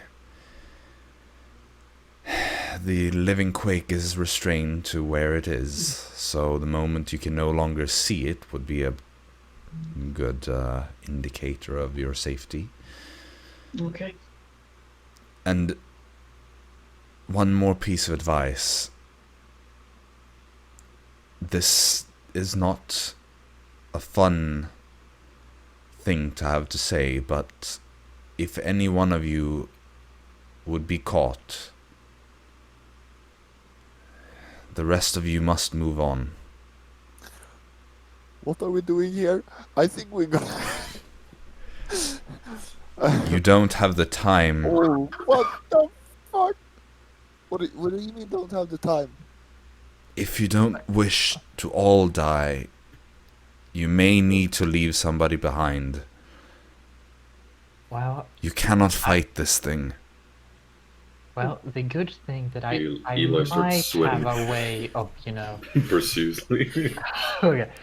The good thing is that I might have a way for us if we get there to get back to the prime material plane, but it's Well, a risk with we have that. this. And we have. Well, okay, we have to save Eli. He's top priority here. I know. He's, If he get caught, if you get without caught, him, like, we can't teleport back. Yes, we can. We have this clock. But we will be in. Material plane a few miles from where we want to be. Should be. Should be a few miles. Because this clock is not very reliable. So, We cannot listen to Riona. Do not turn back. Eli, come on, man, you got this. Of course, of Wait. course. Arisa, can you give light to Storm's dagger or sword? You just She insult gives Yeah, Yeah. Serge.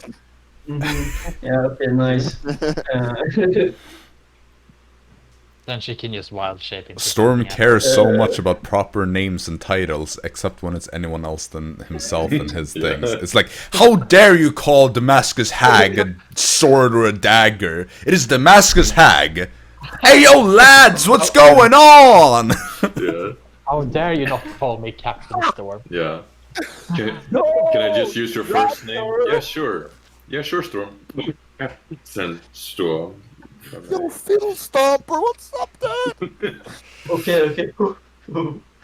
Yeah, okay. Let's go. Okay, Let's hold go on, stand by the gates. Hold on. Fly on 3. I can give fly to 3 people. And Like so it. can Eli. Yes. I assume that Arisa is going to wild shape into something that can fly and follow us. This Oh, wait. quite a good idea to be close to the ground flying, like hover and go at speed, because if you lose concentration, we're all fucked if Mhm. we're up in the air, right? Yes, it's correct. Nice. Just still. try to hold on to the constitutioners. The concentrationers. Constitutionist? Yeah. Constitution. She meant concentration. Amen. Oh, we're ready, lads. One Yes. into the middle. All hands Mhm. in the middle. Yeah. Co-workers on 3. Eli, in with the Oh. hands. Right. Co-workers on 3. Co-workers on 3. 1, 2, 3. Oh, Yeah, before we're gonna open the gate, I will also cast protection from evil and good on myself. right. That affects elementals, right? Yeah. Yeah, that's a very against good them. option. Then. So they have disadvantage on hitting me. Okay. Riona. Dara is gonna cast fly on Jackson, Fritz, and Dara herself. Oh, let's go! Oh, fuck. And Eli does the rest. Eli for Yeah. for the rest. Yeah. I didn't make it. Dara, fuck. Eli's just quickly gonna cast mage armor on himself first, though. He doesn't want to go in there with 11 in AC.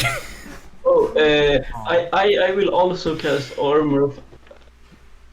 Wait, that armor of Agathis isn't like concentration, right? I'm not sure. I don't think so. No, yeah, then I would cast that on myself as well. I will also use my staff to regain a spell slot because you never know, and cast Armor of Agathis upon myself. Because why not? Boys and girl. Eli just says, like, you know, I may have to break concentration on the flight if I need to, well, I have polymorph as well, so I'm, Okay.